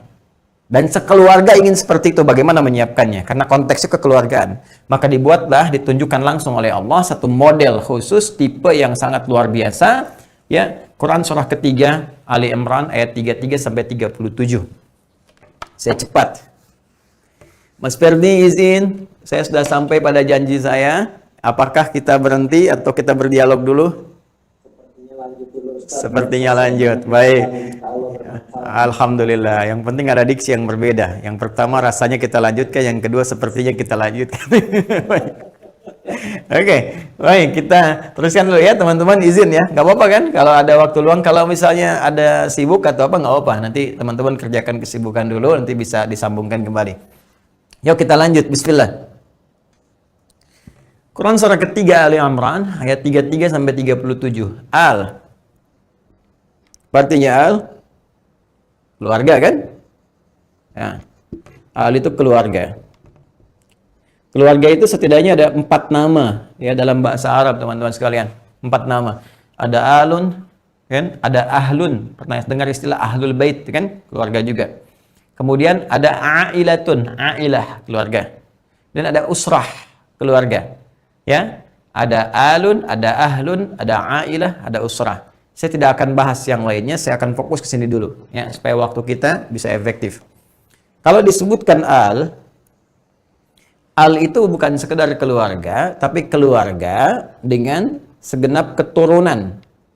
Ya, keturunan. Dan kerabat. Nah, ini yang menarik. Kerabat. Jadi kerabat itu dari bahasa Arab, korobah. Ini korobah. Ini banyak sekali ya dari bahasa Arab terambil itu. Korobah itu dari kata koroba. Sifatnya disebut dengan qarib. Sudah jadi bahasa Indonesia, karib, sahabat karib. Ya, yang dekat. Jadi kalau kita sebutkan kerabat bisa jadi dari garis famili misalnya, ya kalau ayah misalnya punya saudara jadi paman kita, ya. Jadi uak kita misalnya. Ini keturunan ke bawah tentunya, ada anak, ada cucu lah. Saya batasi sampai sini dulu, tadi itu sampai ke bawah. Ada ke samping, misalnya ada paman, ada bibi. Bisa juga ada teman, karena kerabat itu bisa teman. Ya, nah, ini al. Kita ambil contoh misalnya Fir'aun itu, Fir'aun disebutkan alnya. Ya, misalnya kalimat Fir'aun pertama di Quran surah kedua Al-Baqarah di ayat ke-49. Wa idz najjainakum min ali Fir'aun. Ada alnya. Wasumunakum su'al adzab. Ingatlah kalian, hei kan umatnya Musa alaihi salam, ketika kami selamatkan kalian dari kekejaman ya keluarga besar Firaun ini. Ya, siapa yang dimaksudkan? Ini kerabat-kerabatnya, koleganya dan sebagainya. Yang memang ada ramalan dari seorang dukun pada saat itu akan ada seorang yang melahirkan seorang anak laki-laki, jika lahir itu akan ya menghancurkan keluarga dan kesinggasana Firaun pada saat itu. Maka Firaun mengeluarkan dekret harus ada algojo yang mendampingi setiap ibu yang tengah mengandung, dilihat sampai melahirkan. Ketika dia melahirkan, kalau perempuan bebas hidup, kalau laki-laki langsung dieksekusi ya di depan ibu yang baru melahirkannya. Jatuhkan, langsung eksekusi. Yudzabihuna abna'akum. Itu disebut oleh Al-Qur'an sebagai siksa yang paling kejam, siksa yang paling luar biasa. Ya, cuma maaf sekali, sekejam-kejamnya Fir'aun, dia tetap kejam, tetap buruk, tetap kejam, tetap buruk. Cuma sekejam-kejamnya dia, Fir'aun yang dilaknat oleh Allah itu, dijadikan contoh dalam kehidupan, diabadikan muminya sebagai hal yang buruk, ya, sekejam-kejamnya, dia nunggu lahiran, kalau perempuan bebas, laki-laki eksekusi. Manusia sekarang, belum lahir, sudah dieksekusi. Ada yang tega mengaborsi, belum lahir, dan dia nggak peduli mau laki-laki mau perempuan.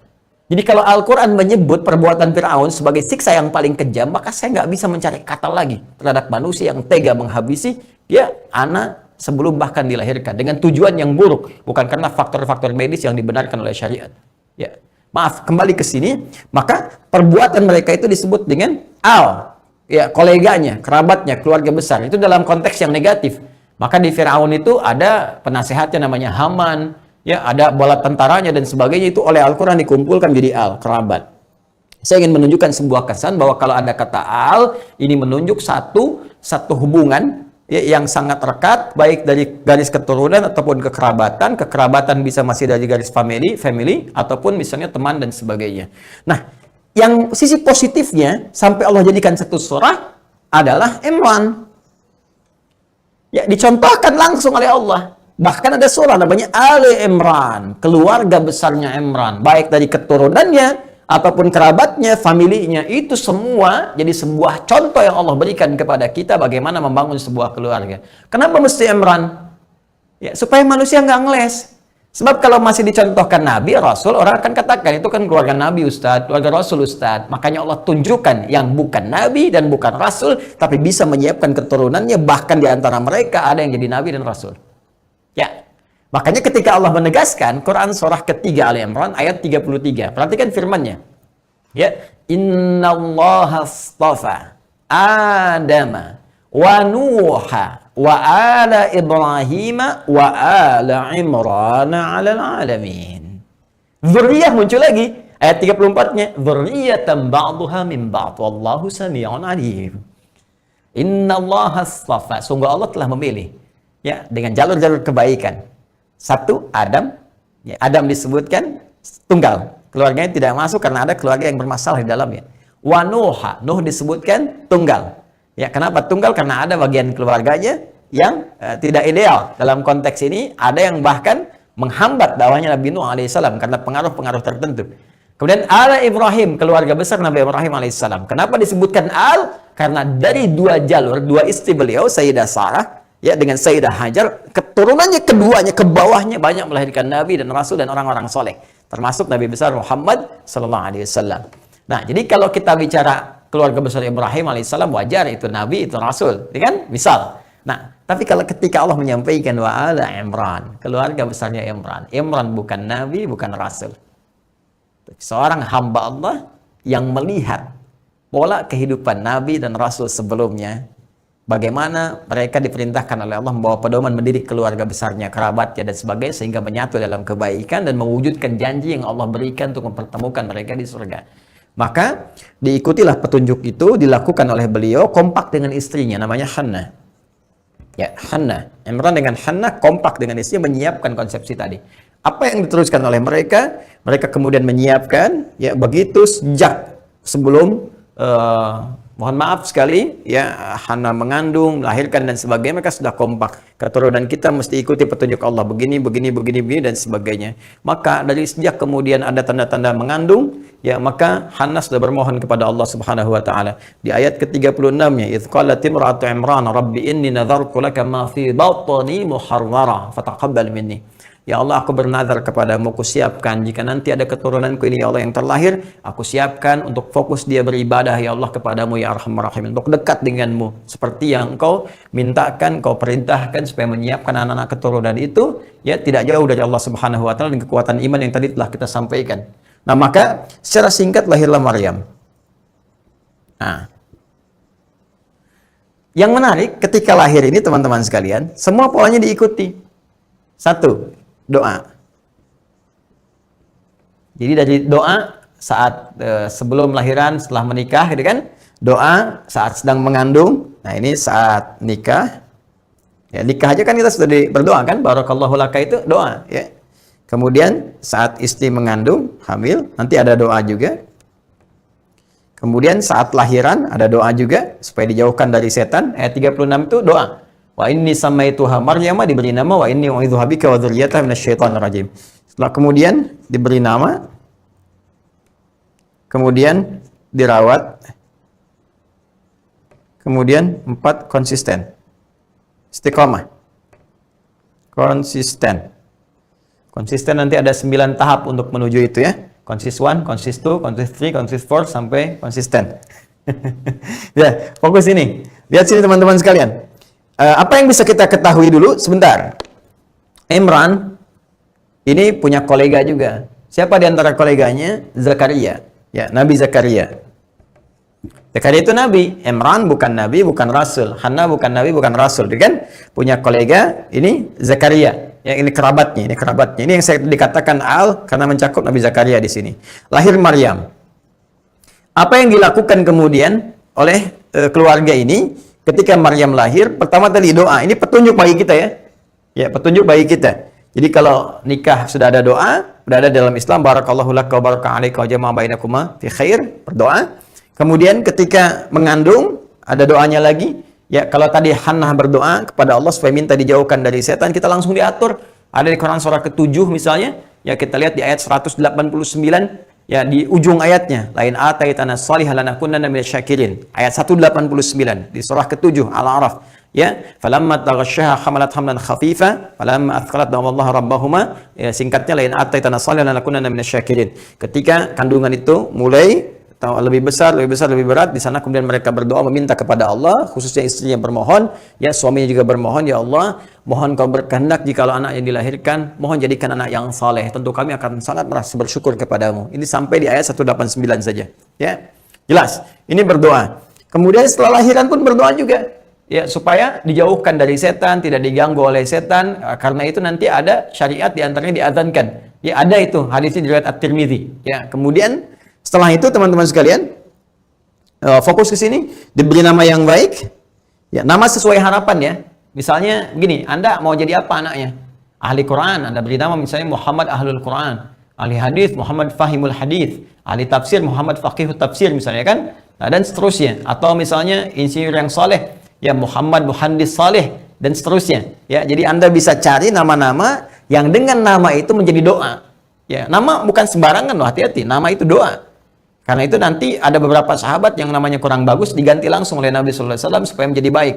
Ya, karena itu harapan, itu doa. Ya, kemudian setelah itu baru dirawat. Nah, ini yang paling hebat teman-teman sekalian. Imran dengan Hannah melihat pedoman-pedoman hidup para nabi sebelumnya yang baik-baik, melahirkan keturunan yang baik-baik, itu langsung mengikuti manhaj tersebut. Di antaranya apa? Tadi iman, ilmu, harta mesti baik. Maka dicarilah pada saat itu orang yang paling soleh juga paling pintar keadaannya.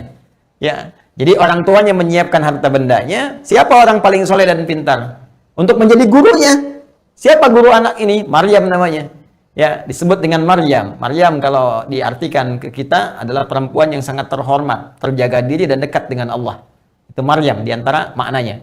Maka diberi nama dengan Maryam, wa inni samaituha Maryama, dan ditunjuklah pada saat itu Nabi Zakaria alaihissalam. Zakaria orang yang paling alim pada saat itu, paling pintar sekaligus saleh.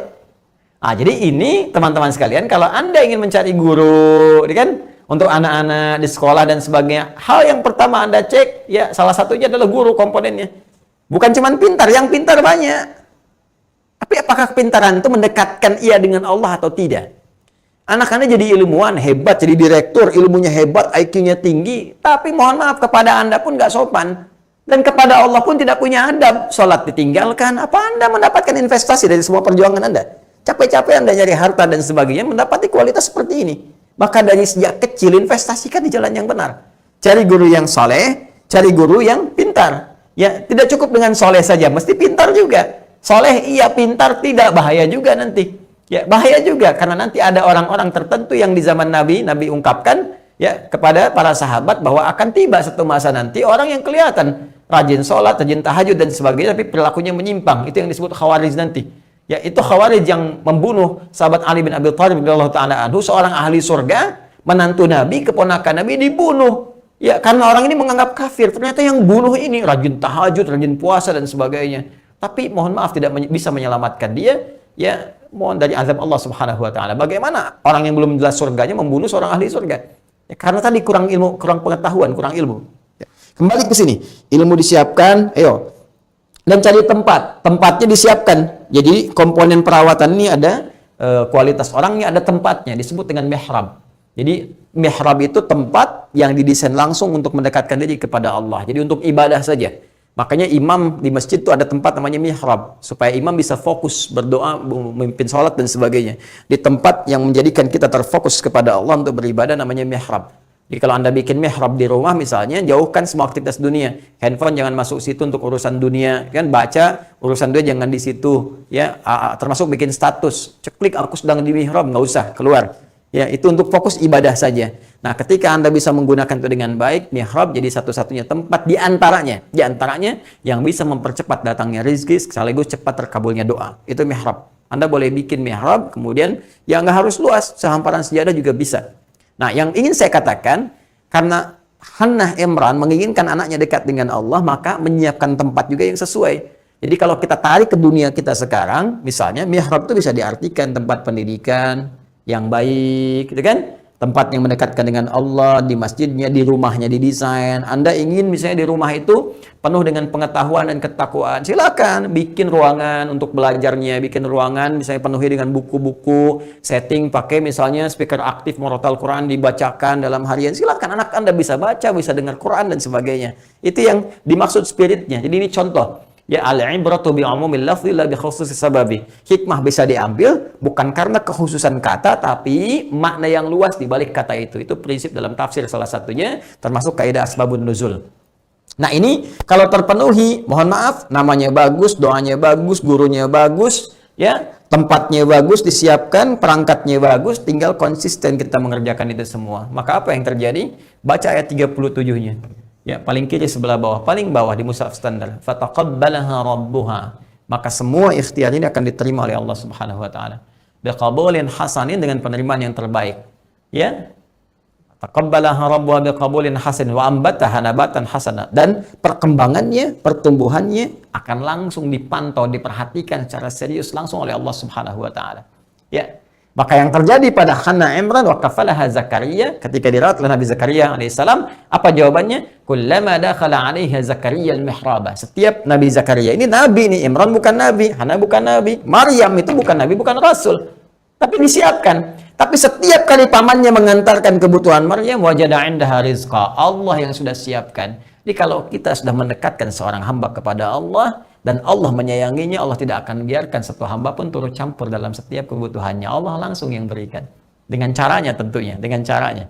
Ya, ada, ditemukan. Dan hebatnya, Allahu Akbar, musim anggur ada anggur biasa. Bukan musim anggur, ada jeruk, ada tumbuhan, ada macam-macam. Ada kebutuhan, setiap yang dibutuhkan sudah ada. Sampai, dan itu berkali-kali, kullama, setiap kali. Ya, wajada 'indaha rizqa. Qala ya Maryam anna laki hadza. Pamannya sampai berkata, Maryam, dari mana semua ini? Ya, padahal tahu. Nabi Zakaria tahu mustahil dari manapun kecuali Allah. Ya, Nabi Zakaria yang pegang kuncinya, pegang tempat dia gemboknya untuk masuknya, mengantarkannya beliau, tapi sudah ada. Beliau yakin tahu ini dari Allah. Tapi untuk menguji bagaimana keterangan sampai di lisan Maryam. Apa kata Maryam? Qalat huwa min 'indillah. Ini semua dari Allah. Anak yang diperkenalkan kepada Allah dengan pendidikan yang benar, maka keluarlah kemudian hasilnya dari lisannya. Ya, kalau Anda dekatkan dengan Allah, dengan kalimat-kalimat thayyibah dan sebagainya, Masya Allah, keluar itu Allah. Ajarkan istighfar, astagfirullah, subhanallah, Masya Allah. Ada anak disuntikkan yang keluarnya istighfar, astagfirullah, ya Allah, astagfirullah, Masya Allah. Saya pernah lihat video itu tuh. Ya, tapi kalau Anda dekatkan dengan misalnya ya tayangan-tayangan yang lain, atau misalnya ya mainan-mainan yang lain dan sebagainya, tidak salah, silakan. Cuma hasilnya juga keluar. Dekatkan dengan Doraemon, keluar Doraemon, Nobita, Suneo, Giant, ya, Pokemon, macam-macam, ya, robot, Tobot X, Tobot Y, ya, Nobokar Poli, Embers, dan sebagainya. Bisa jadi. Saya hanya baca gitu kan. Tapi tidak salah, silahkan saja gitu kan. Cuma ya itu hasilnya. Jadi kalau Anda dekatkan dengan Allah, ya jadi hasil seperti ini.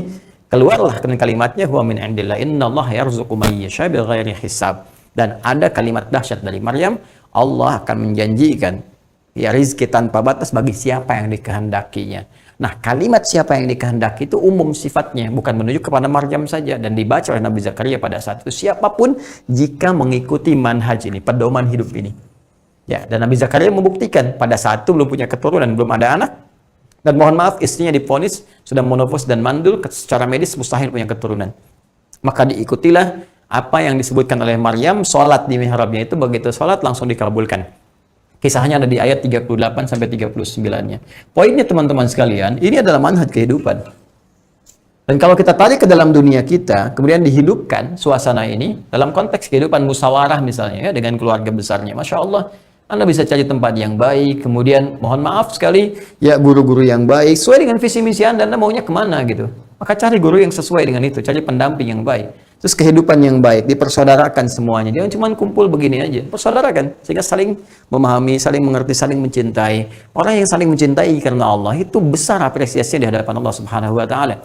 Sampai pernah dengan izin Allah diizinkan, ya, dengan izin Allah Subhanahu wa Ta'ala, syafaat diberikan oleh Allah Subhanahu wa Ta'ala pada orang yang bersahabat erat, saling mencintai karena Allah. Sampai ketika yang duluan itu masuk surga salah satunya, dia berkata, ya Allah, kemana kawanku, aku tidak temukan.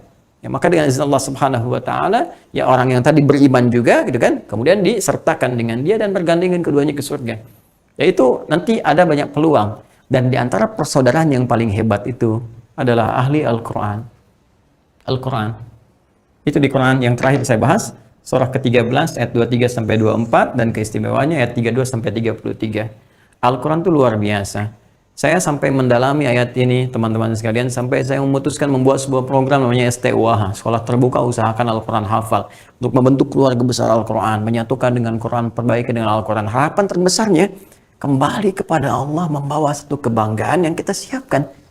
Ya, dan kita berharap Allah memberikan ridha dan rahmatnya itu kembali kepada Allah. Yang penting kita sudah berusaha. Ya, apa diantara kehebatannya? Kalau di At-Tur ini masih umum, ayat 21 ini sudah spesifik. Ya Allah menyampaikan, perhatikan kalimatnya, jannatu 'adnin yadkhulunaha. Ya, ada orang nanti akan masuk surga lewat surga Aden. Tapi dia nggak sendirian. Wa man salaha min abaihim. Dia menggandeng bapak ibu termasuk keturunan ke atasnya yang saleh. Masya Allah. Tadi yang saya katakan, udah pasti beriman kan? Karena terbiasa mengerjakan amal saleh. Wa azwajihim, pasangan-pasangan hidupnya. Kalau suami gandeng istri, istri gandeng suami. Wa dzurriyyatihim, dzurriyyat muncul lagi. Keturunan-keturunan ke bawahnya. Dan mereka berparade. Ya, wa man salaha min abaihim wa azwajihim wa dzurriyyatihim wal malaikatu yadkhuluna 'alaihim min kulli bab. Dan Masya Allah, ketika mereka akan masuk lewat surga Aden, ternyata itu di setiap surga yang mereka melalui semua pintu surga, sudah berjejer para malaikat menyambut dan mengucapkan selamat kepada mereka. Ada satu golongan, ya, disebutkan langsung oleh Allah Subhanahu wa taala dalam kitabnya, dalam Al-Qur'an, dalam firman-Nya, mereka akan masuk satu rombongan besar dipimpin oleh para ahli Al-Quran, para keluarga Al-Quran. Ketika mereka masuk disambut oleh para malaikat berjejer semua di pintu surga dan mengatakan pada mereka, salamun alaikum bima sabar. Selamat, selamat, selamat, karena Anda sudah sabar menyiapkan amal soleh ini sejak saat di dunia. Ternyata sabar itu mahal, teman-teman. Ternyata sabar itu mahal. Sabar lekat dengan ujian, lekat dengan masalah. Bukankah saat kita punya masalah, kita bermohon kepada Allah, kita berdoa, kita sholat, kita puasa, itu sabar. Ternyata sabar itu mahal. Dan di antara jalan sabar, itu ada yang dengan musibah, ada yang dengan amal soleh. Jadi ketika Allah menurunkan musibah pada kita, sesungguhnya itu salah satu jalan untuk mendapatkan rahmat Allah. Dan boleh jadi ucapan malaikat di kemudian hari kalau kita bisa menyikapinya dengan bijak. Dan jika kita menyiapkan amal soleh dengan sabar, tahajud dengan sabar, sholat dengan sabar, ya kan? Tapi siapa yang menyiapkan amalan dengan sabar sampai disambut malaikat? Fani ama uqbadar, sekarang silahkan nikmati tempat terindah yang tidak pernah dimasuki makhluk manapun. Tidak jin, tidak manusia, tidak pernah kalian lamunkan seperti ini, tidak pernah kalian lihat dengan pandangan, dengar kisahnya seperti ini persis yang kalian bisa dapati. Silahkan masuk, selamat karena kesabaran yang telah kalian kerjakan. Dan ternyata di antara bentuk kesabaran yang disebutkan ini adalah amal saleh menjadi keluarga Al-Quran. Dari mana taunya? Karena kalimat pembuka di ayat 23 ini sama dengan pembuka di ayat 33 untuk menunjuk amalannya. Di ayat 33 di Quran surah 35 Fatir, paling kiri agak ke atas sedikit, Allah berfirman, jannatu 'adnin yadkhulunaha. Di Quran surah ke-13 ayat 23, jannatu 'adnin yadkhulunaha. Di Quran surah ke-35 ayat 233, jannatu 'adnin yadkhulunaha. Yang di sini disebutkan keluarga besarnya, di sini disebutkan amalannya dan tampilannya. Jannatu 'adnin yadkhulunaha yuhallawna fiha min asawir. Ya, mereka ketika masuk bukan cuma masuk rombongan, tapi dihiasi dengan pakaian yang indah. Gelang-gelang emas, walibasum fiha harir, pakaiannya sutra. Di At-Tirmidzi disebutkan bawa mahkota. Masya Allah, ahli Al-Quran pakai mahkota, pakai gelang-gelang emas, pakaian mewah, pakai sutra dan sebagainya. Dia menggandeng bapaknya, ibunya, pasangannya, anak cucunya, dan di sampingnya kerabatnya, teman-temannya, tetangganya. Masya Allah, mereka masuk bersama-sama. Siapa mereka? Tahu dari mana ahli Al-Quran? Ayat 32-nya. Tsumma awrathna al-kitaba alladziina istafaina min ibadina. Ya, mereka itulah orang-orang kami wariskan Al-Quran kepada mereka. Jadi mereka mau jadi ahli Al-Quran. Jadi ahli Al-Quran itu bukan sekedar menghafal. Sering baca Al-Quran, mencintai Al-Quran, jadi ahli Al-Quran. Ya, mau mengamalkan Al-Quran, mencintainya, pengen baca, pengen mengamalkan. Walaupun mungkin selama hidup kita mencoba satu-satu, Al-Ikhlas dulu, terus pengen kita amalkan, Ad-Duha dulu. Yang penting konsisten mencintai Al-Quran, konsisten mengamalkannya sampai kita wafat. Alhamdulillah sambil menghafal dapat surat Al-Mulk misalnya, sambil menghafal qadarullah dapat 30 juz, alhamdulillah, 3 juz, alhamdulillah, 3 halaman, alhamdulillah. Yang penting ada jiwa mencintai Al-Quran dan ingin kita mengamalkannya sampai terasa dalam jiwa kita kecintaan pada Al-Quran yang paling dalam. Itulah keluarga Al-Quran. Karena yang 30 juz pun kalau tidak punya rasa ini oleh Allah dinafikan. Minhum zalimun li nafsi, sayang. Ada yang sudah hafal 30 juz tapi zalim pada dirinya, tidak mengamalkan isi Al-Quran, malah bermaksiat. Ada yang menjadikan fatwanya dipotong-potong, ada yang mengalihkan ayat, ada yang menjauh dari maknanya. Wa minhum muqtasid, ada yang paket hemat baru untuk dirinya belum bisa berbagi. Tapi yang hebat, wa minhum sabiqum bil khairati biidznillah, adalah orang-orang ahli Al-Quran yang bisa menunjukkan kecintaannya pada Al-Quran dengan berbagi kebaikan. Berbagi kebaikan. Ini adalah upaya kita untuk membangun kekeluargaan dalam naungan Al-Quran, fi dhilalil Quran. Maka saya menginginkan bukan sekedar untuk baca. Mungkin teman-teman bikin grup di musyawarah share. Ya kawan-kawan kita kompak yuk, kita setoran ya. Atau kita baca ya, satu hari bisa 1 halaman. Kan? Terus teman-teman mencoba untuk menghafal, menghidupkan itu. Dan paling dahsyatnya mencoba untuk mengamalkannya. Tadi mungkin jalannya. Ada inisiatif untuk membangun rumah Quran. Ada inisiatif bisa mensupport para ahli Al-Quran. Tapi yang paling dahsyat adalah bagaimana teman-teman pun menyiapkan diri juga untuk menjadi bagian dari itu. Jadi kalau tadi ada rencana besar untuk bangun tempat untuk Quran, saya harap bukan fasilitas untuk orang lain juga, untuk keluarga Anda. Hidupkan anak-anak Anda di situ, bercengkrama dengan Al-Quran, hidupkan suasananya, hidupkan di rumahnya, dan mudah-mudahan ini adalah perantara terbaik untuk menyiapkan amalan kita sebelum kita pulang kembali kepada Allah Subhanahu wa Ta'ala. Hanya ini yang bisa saya antarkan, tapi boleh jadi apa yang bisa saya sampaikan jika kita niatkan dengan baik, mungkin ini diantara sekian yang memberikan banyak manfaat, boleh jadi dengan izin Allah di antara sekian pengalaman hidup yang telah kita lalui. Pilihan ada pada Anda. Semua usaha kita dipertaruhkan dengan ikhtiar kita. Silakan bedakan rasanya, rasakan bedanya, dan pasti akan terasa bedanya ketika kita mulai menjalaninya dengan izin Allah Subhanahu wa Ta'ala.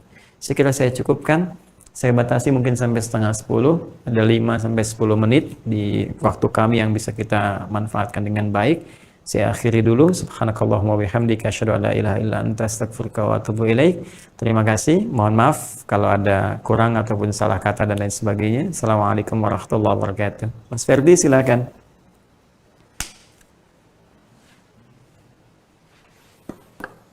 Bermakna sekali, dalam sekali. Tentunya mengingatkan kita akan banyak hal, merenung untuk banyak hal yang kita lakukan. Banyak yang tertinggal dan banyak yang harus kita kejar. Mengingat keterbatasan waktu, Ustaz, kita akan memberikan kesempatan untuk bertanya langsung. Baik, ada Mario Irwansyah yang ingin bertanya langsung. Silakan untuk dapat bertanya langsung kepada Ustaz di kesempatan malam hari ini.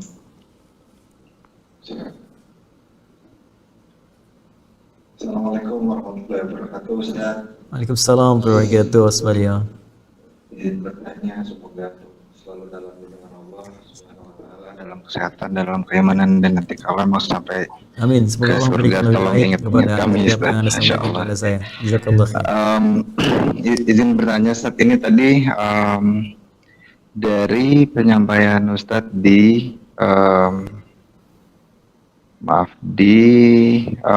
iman, amal soleh, dan pembuktian tadi, Ustadz. Maaf kalau saya nggak salah dengar, tadi Ustadz menyampaikan amal soleh itu terbagi 2, tapi baru disampaikan satu yang hablum minallahnya aja. Dari tali yang terhubung atau koneksi yang terhubung tadi, nyambung di surat ke-8 ayat kedua tadi, sampai ke azan.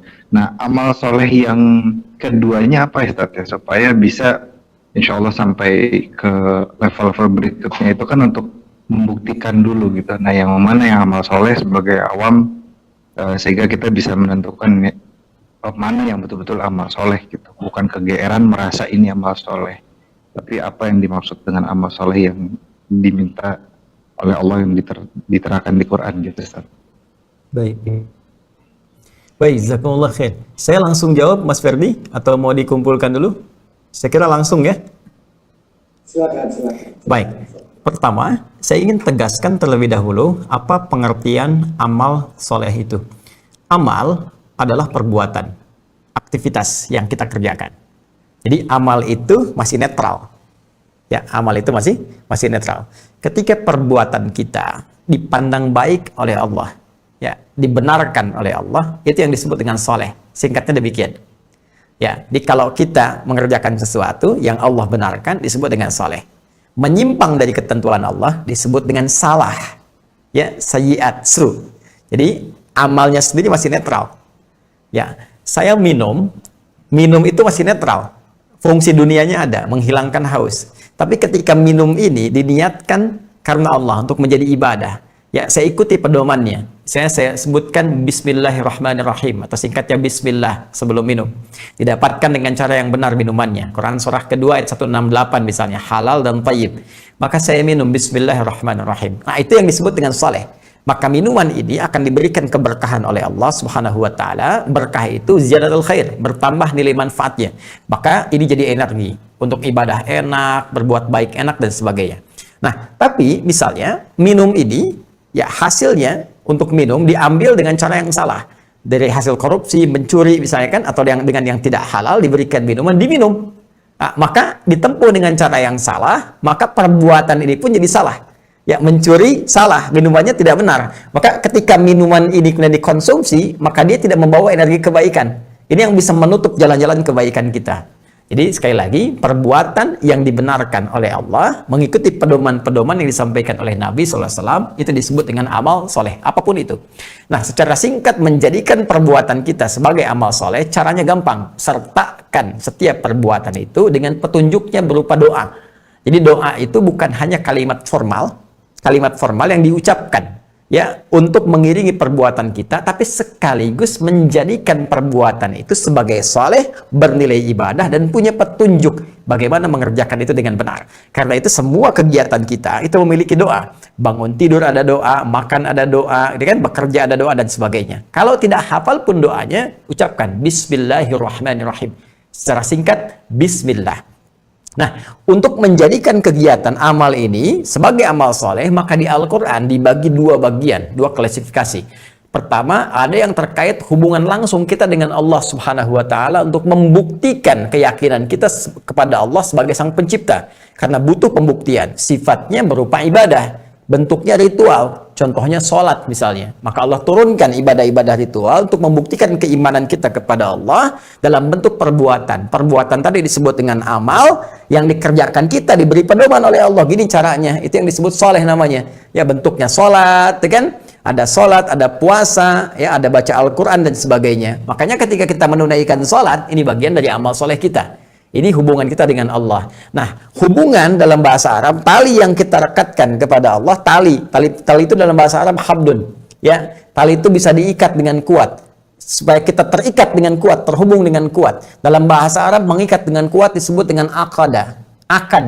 Ya, ada akad nikah. Akad yang ketika dilangsungkan mengikat hubungan kita dengan istri atau dengan suami dengan kuat.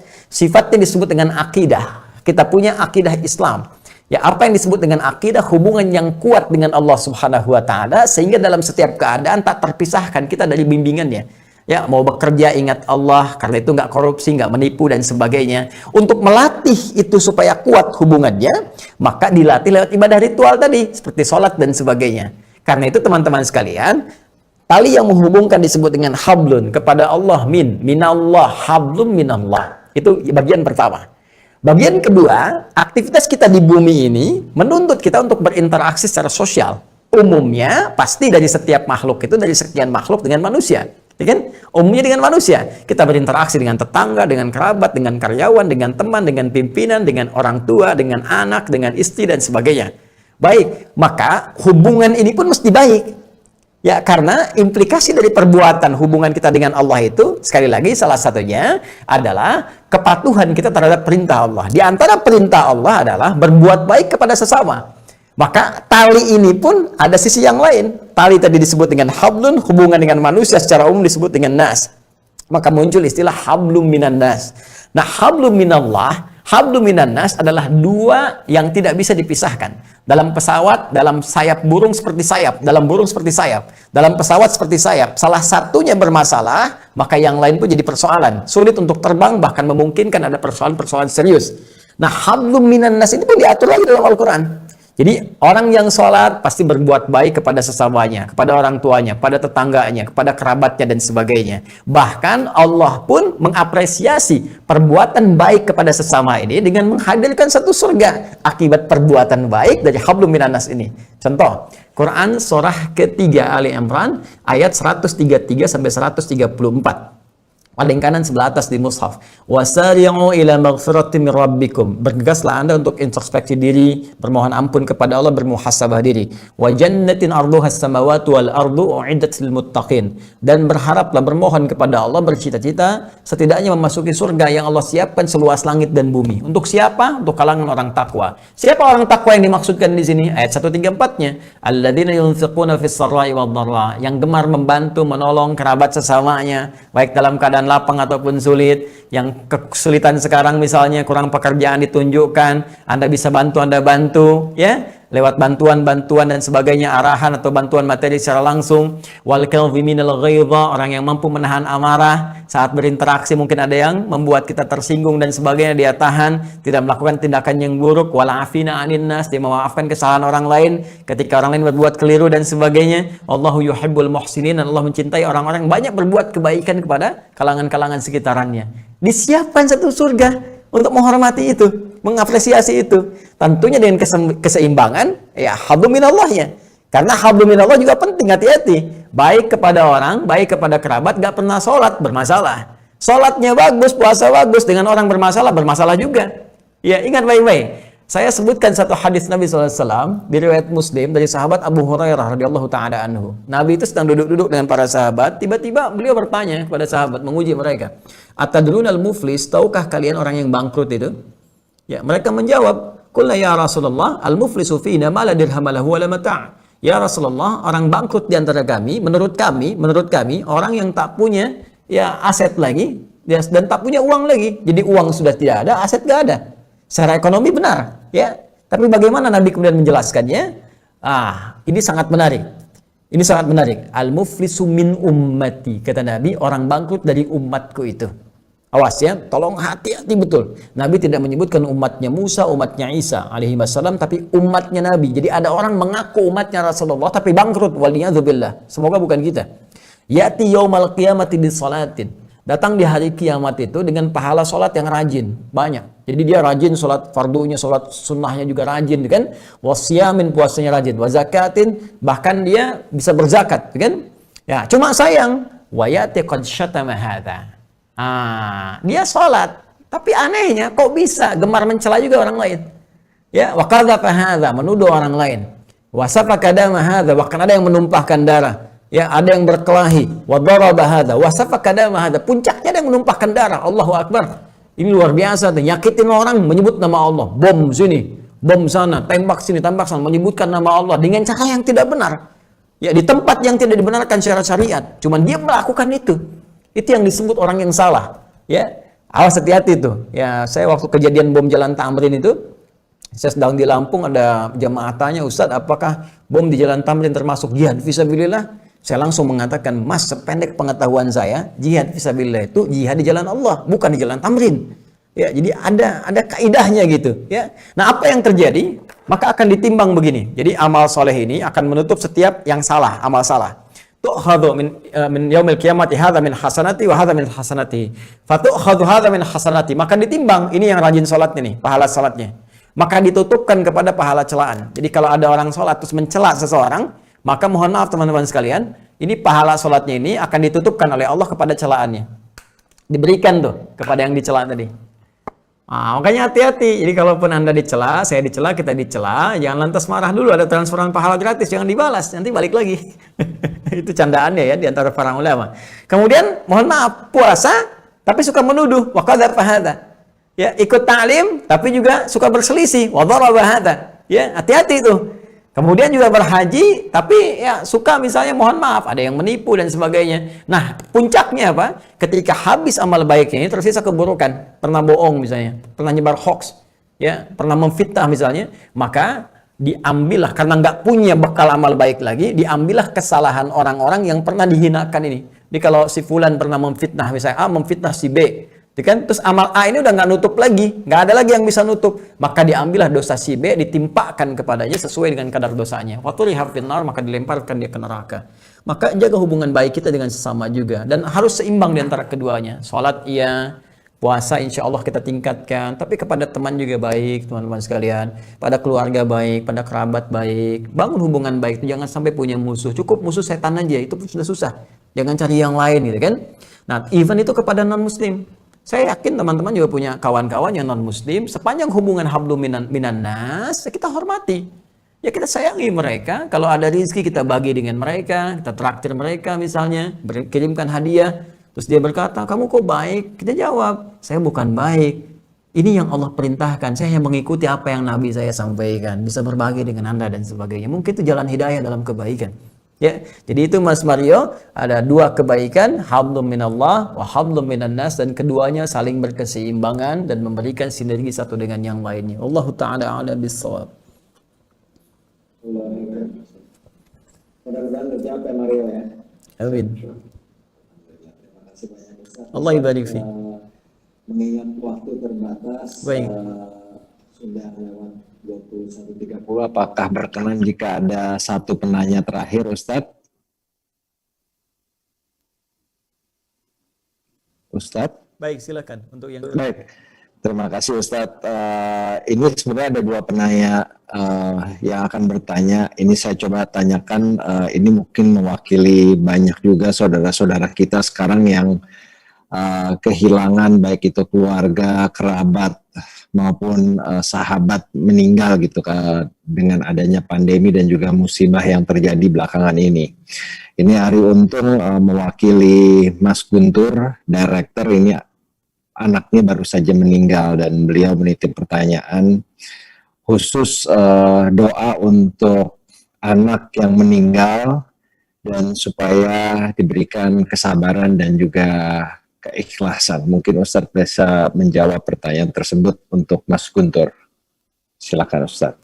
Bismillahirrahmanirrahim. Pertama, Allah berikan satu informasi penting kepada kita untuk kita menyadari seluruhnya, bahwa Quran surah ke-7 Al-A'raf di ayat ke-34, walikulli ummatin ajal fa idza jaa ajaluha la yastakhiruna sa'atan wa la yastaqdimun. Quran surah ke-7 Al-A'raf ayat ke-34. Allah sampaikan, dan setiap umat manusia itu, seluruh umat tanpa kecuali, tidak pandang si A, si B, si C, apakah statusnya seorang nabi, rasul, ulama ataupun yang lainnya, memiliki ajal. Ajal adalah batas kehidupan kita beraktivitas di muka bumi yang Allah telah tetapkan sesuai dengan maslahat kehidupan kita, dan kita punya waktu untuk berikhtiar mengisi sisi kehidupan itu. Fa idza jaa ajaluhum, jika telah tiba batasnya, la yastakhiruna sa'atan wa la yastaqdimun, maka kita tidak akan bisa berikhtiar lagi untuk menambah ataupun mengurangi itu semua. Telah tiba waktunya, maka selesai kehidupan kita dan pulang. Ini memberikan kesan yang kuat kepada kita bahwa kita harus meyakini kita nggak akan selamanya di muka bumi. Tempat kita itu di akhirat. Tempat kita itu di surga. Kita itu makhluk surga. Kita berharap pulang ke surga. Cuma untuk menuju ke situ, pekerjaan kita, tugas kita mesti kita selesaikan. Kita maksimalkan.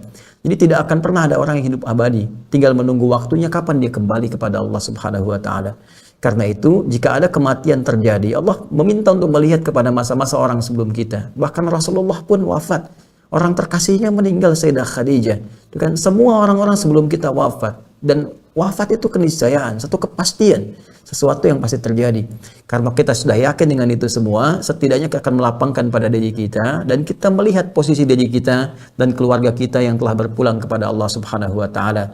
Apa yang kita lihat adalah ikhtiarnya selama kehidupan di muka bumi ini. Setelah dia berpulang, kita mengerti apa yang dia kerjakan. Insya Allah, sepanjang itu tadi disebutkan ada anak-anak. Dunia anak-anak itu dunia yang sangat luar biasa. Dunia yang sangat diberikan oleh Allah, rahmat yang sangat luas. Bahkan kalau dia belum balik, oleh Allah Subhanahu wa Ta'ala dilepaskan tuntutan hisabnya. Dan Masya Allah, jika dia kemudian berbuat amal-amal soleh, bisa mengalir kepada kedua orang tuanya. Karena itu, apa yang mesti kita lakukan? Kalau ada di antara keluarga kita yang sudah berpulang, maka kita lihat perjalanan hidupnya. Kalau dia kita lihatkan baik, maka amal-amal kebaikannya kita teruskan, kita lakukan. Dan kita niatkan juga misalnya sedekah untuk orang yang terkasih di antara kita, untuk orang tua kita, ayah kita, ibu kita, atau bahkan anak kita. Tapi jika ada misalnya kita lihat ada kekurangannya di situ, kita banyak berdoa kepada Allah supaya diampuni, dimaafkan, kita coba perbaiki sepanjang itu bisa kita lakukan. Kalau dengan orang lain kita datangi, kita mintakan maaf dan sebagainya, dan itu usaha terbaik kita. Nah, kalau kita sudah paham dengan ini semua, kita pun mesti yakin bahwa suatu saat kita pun akan berpulang. Karena itu kita diajarkan oleh Allah Subhanahu wa taala melalui lisan Nabi sallallahu alaihi wasallam doa-doa terbaik yang bisa kita lakukan. Ya, ada doa yang standar, yang umum bisa kita kerjakan. Misalnya, tadi yang sudah kembali kepada Allah, atau baik laki-laki atau perempuan, kita ambil yang netral saja, misalnya kalimat doanya. Allahumma gfir lahu warhamhu wa'afihi wa'afu anhu wa akrim nuzulahu wa wasi'an adkhalahu wa naqihi minal khataya kama yunaqqa thawbul abyadu minad danas. Ya Allah, limpahkan rahmatmu yang terbaik ya Allah kepada hambamu yang telah kembali ini. Ampuni dosa-dosanya ya Allah. Kemudian bersihkan ia dari segala keburukan-keburukan. Hapuskan dosa-dosanya. Bersihkan ya Allah. Sucikan ia ya Allah dengan tempat-tempat yang terbaik, dengan perangkat-perangkat yang terbaik. Allahumma hapuskan dia dari segala pengaruh-pengaruh buruk dalam kehidupannya. Ya Allah, tempatkan di tempat terbaik di alam kuburnya. Bahkan kita punya doa, Allahumma ja'al qabrahu rawdatan min riyadil jannah. Jadikan kuburnya di antara taman-taman surga. Wala taj'alhu hufratan min hufrin niran. Dan jangan jadikan ia ya Allah sebagai pancaran gambaran panas neraka. Ya Allah, ringankan hisab ya khafif hisabahu yaumal qiyamah. Nah, kalau kita hafal, ini doa standar yang kita bacakan saat kita menunaikan salat jenazah. Tapi kalau kita tidak hafal, kita boleh berdoa. Karena doa itu sifatnya umum dengan bahasa kita, dengan kalimat-kalimat yang terbaik, dengan syarat-syarat. Satu, panjatkan dengan khusyuk kepada Allah Subhanahu wa taala. Satu itu. Yang kedua, kita juga kuatkan dengan amal soleh. Jadi doa yang diiringi dengan amal soleh itu akan kuat. Misalnya doa selepas sholat, ya doa dalam keadaan sujud, doa setelah baca Al-Quran, doa setelah bersedekah. Anda isi dengan doa. Jadi Mas Guntur bisa misalnya ketika Anda tahajud malam, Anda berdoa, ya Allah, anugerahkan kepada Adinda anak kami ya Allah tempat yang terbaik di alam barzakhnya. Ya Allah, jadikan ia sebagai pelita, jadikan ia ya Allah dengan izinmu ya Arhamar Rahimin sebagai tabungan kami untuk bertemu di akhirat nanti di surga. Ya, Anda bisa mohon, atau Anda beramal bersedekah, misalnya Anda membeli mushaf, berikan pada para penghafal Quran, niatkan sebagai pahala yang terbaik untuk anak Anda, itu bisa dilakukan. Nah, konsep semua ini disebut dengan jalan takwa sebagai wasilah perantara untuk mengabulkan doa. Itu rumusnya ada di Quran surah kelima Al-Maidah di ayat 35. Ini konsep dasarnya. Allah berfirman, ya ayyuhalladzina amanu taqullaha wabtaghu ilaihil wasilah. Hei orang-orang beriman, tingkatkan takwamu kepada Allah dan cari dengan takwa itu wasilah untuk mewujudkan keinginanmu. Sekarang Anda punya keinginan supaya orang-orang yang telah wafat, saudara terkasih, kerabat atau bahkan anak kembali kepada Allah. Anda punya keinginan tertentu, maka tingkatkan takwa kepada Allah. Di antara caranya tadi, Anda bisa dengan tahajud, dengan misalnya membaca Al-Quran, meningkatkan infak. Setelah itu isi langsung dengan doa. Jangan lupakan doanya, ini kuncinya. Ini kuncinya. Dan doa yang tadi saya sampaikan, itu sifatnya umum dimohonkan. Kalau ingin khusus, bisa Anda langsung panjatkan dengan bahasa Anda, langsung dengan kalimat Anda, dan dengan kehusuan yang bisa Anda sampaikan, karena itu sifatnya terbuka.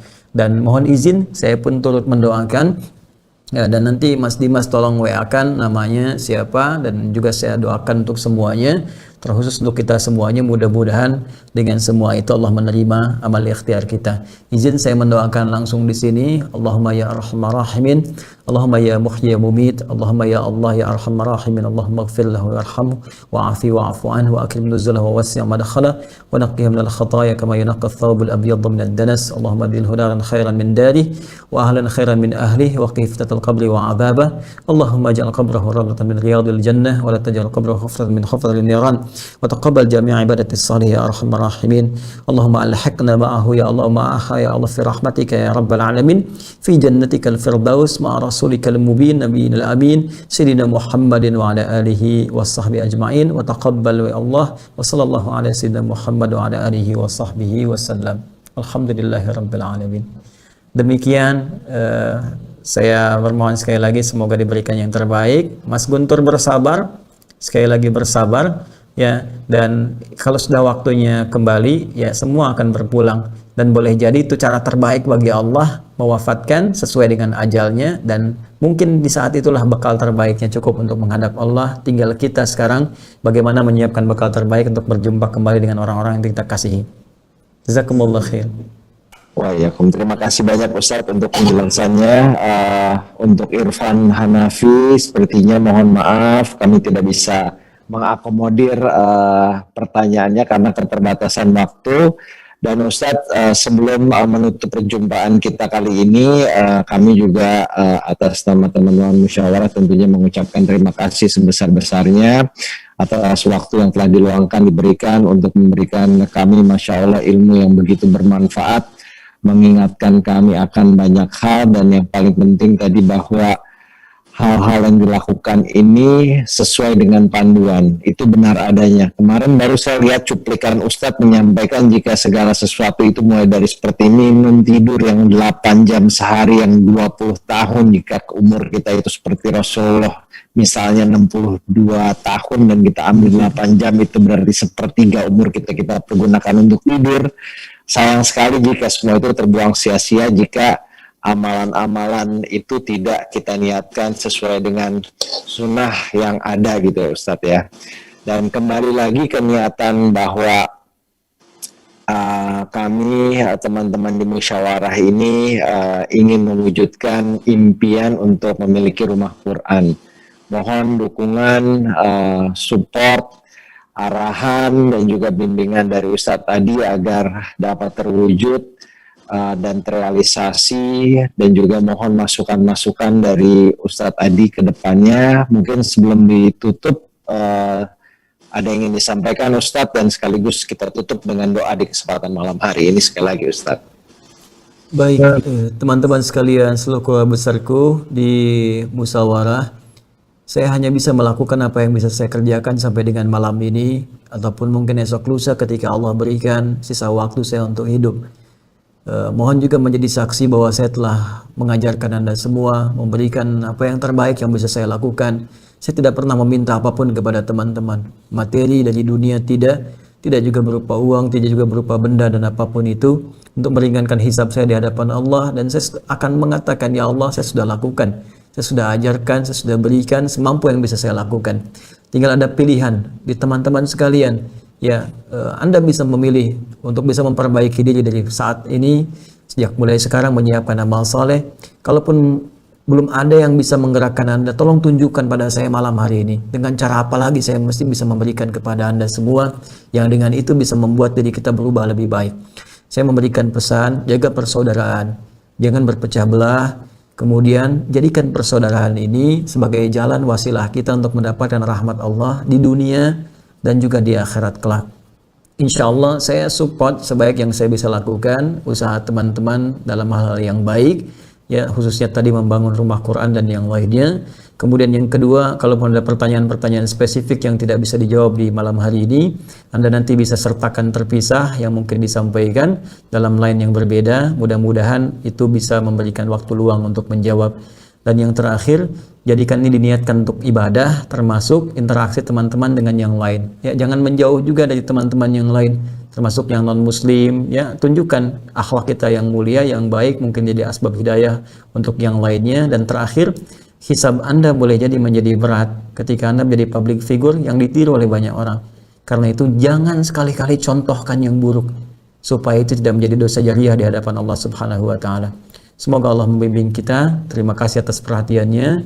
Saya mohon maaf sekali lagi dan tolong doakan saya supaya Allah berkenan mengampuni dosa saya dan keluarga besar. Mohon izin ikut mendoakan. Mudah-mudahan ini menjadi penutup yang baik di perjumpaan kita di malam hari ini. Alhamdulillahi Rabbil Alamin. Hamdan syakirin, hamdan na'imin, hamdan yuwafi ni'amahu wa yukafi'u mazidah. Ya Rabbana lakal hamdu wa lakal syukru kama yanbaghi li jalali wajhikal karim wa li 'azimi sultanik. Allahumma nusalli wa nusallimu ala afdhalil anbiya'i wal mursalin nabiyyina wa sayyidina Muhammadin wa ala alihi wa sahbihi wa dhurriyyatihi wa ummati ila yaumiddin. Rabbana la tada' lana fi maqamina hadha wa fi kulli maqamin dhanban illa ghafartah. Ya Allah, dengan segenap keagungan-Mu ya Arhamar Rahimin dan agungnya risalah Rasul Muhammad sallallahu alaihi wasallam, kami mohon kepadamu ya Allah, jika ada satupun hamba-Mu dimanapun ya Allah pada saat ini berlumur dosa, mohon ampuni segala dosa-dosanya. Wala hamman illa farajtah, jika ada hamba-Mu yang tengah malam kegelisahan, mohon tenangkan keadaan jiwanya. wala dainan illa qadaitah. Jika ada di antara hambamu terlilit utang piutang, maka mohon limpahkan rezeki kepadanya untuk dapat melunasi utang-utangnya. Allahumma wala maridan illa syafaitah. Jika ada orang yang tengah diuji pada saatnya dengan penyakit apapun itu, mohon angkat dan sembuhkan penyakitnya. Wa khasatan jaihata corona, Allahumma dzab andal ba'sa wad dharra wal waba, wa khasatan ya Allah jaihata corona. Ya Allah kami mohon, ya Allah khususkan pada malam hari ini, mohon angkat ya Allah dan segala hilangkan virus pandemi corona pada saat ini ya Arhamar Rahimin. Kami rindu dengan ta'lim, kami rindu dengan ibadah di masjid-masjid, kami rindu bercengkrama dalam kebaikan. Mohon ya Allah, mohon angkat dan berikan ya Allah kesadaran sosial menyeluruh bagi seluruh kami untuk serius mengentaskan ini semua dalam ridha-Mu. Allahumma ja'alna min ahlil Qur'an wa ja'alil Qur'ana sahiban lana fid dunya wa syafi'an lana fil akhirati ya Arhamar Rahimin. Ya Allah, jadikan kami termasuk ahli Al-Qur'an, keluarga Al-Qur'an. Jadikan Al-Qur'an sebagai teman kami di dunia dan syafaat bagi kami di akhirat kelak ya Arhamar Rahimin. Allahumma wahid sufufana wa khasatan fi ailati ya Allah, fi usrati musawarah. Wahidna ya Allah fi safika ya Arhamar Rahimin. Jadid dan tafraqah. Ya Allah, satukan kami dalam cinta dan kebaikan dalam naungan rahmat-Mu, khususnya pada keluarga besar Musawarah. Jauhkan kami dari perpecahan ya Allah, jauhkan kami dari perselisihan, satukan kami dalam kebaikan dan cinta sampai kami kembali menghadap kepadamu ya Arhamar Rahimin. Allahumma dullana ala syukri ya Allah fi ni'amika wa dullana ala sabri ya Allah fi ibtila'in minka ya Arhamar Rahimin. Ya Allah, bimbing kami, berikan kami kekuatan untuk bersyukur atas segala nikmat yang telah Engkau anugerahkan, dan berikan kami kekuatan ya Allah untuk bersabar atas semua ujian yang tengah Engkau ujikan kepada kami untuk meningkatkan kualitas hidup kami. Rabbana atina fid dunya hasanah wa fil akhirati hasanah wa qina adzabannar. Ya Allah, anugerahkan segala kebaikan di dunia ini yang mampu kami dapat, dan segala kemuliaan di akhirat yang mampu kami raih, dan jauhkan kami dari segala kemungkinan murka ya Allah dan neraka-Mu. Allahumma ya Allah bifadlika subhana rabbika rabbil izzati amma yasifun wa salamun alal mursalin wa akhiru da'wana subhanaka Allahumma wa bihamdika nashhadu an la ilaha illa anta nastaghfiruka wa natubu ilaik walhamdulillahi rabbil alamin. Terima kasih teman-teman semuanya. Salam, saya mencintai Anda semua karena Allah. Maafkan saya dan izin pamit. Mas Ferdi, terima kasih. Semoga keluarganya senantiasa dirahmati Allah. Assalamualaikum warahmatullahi wabarakatuh.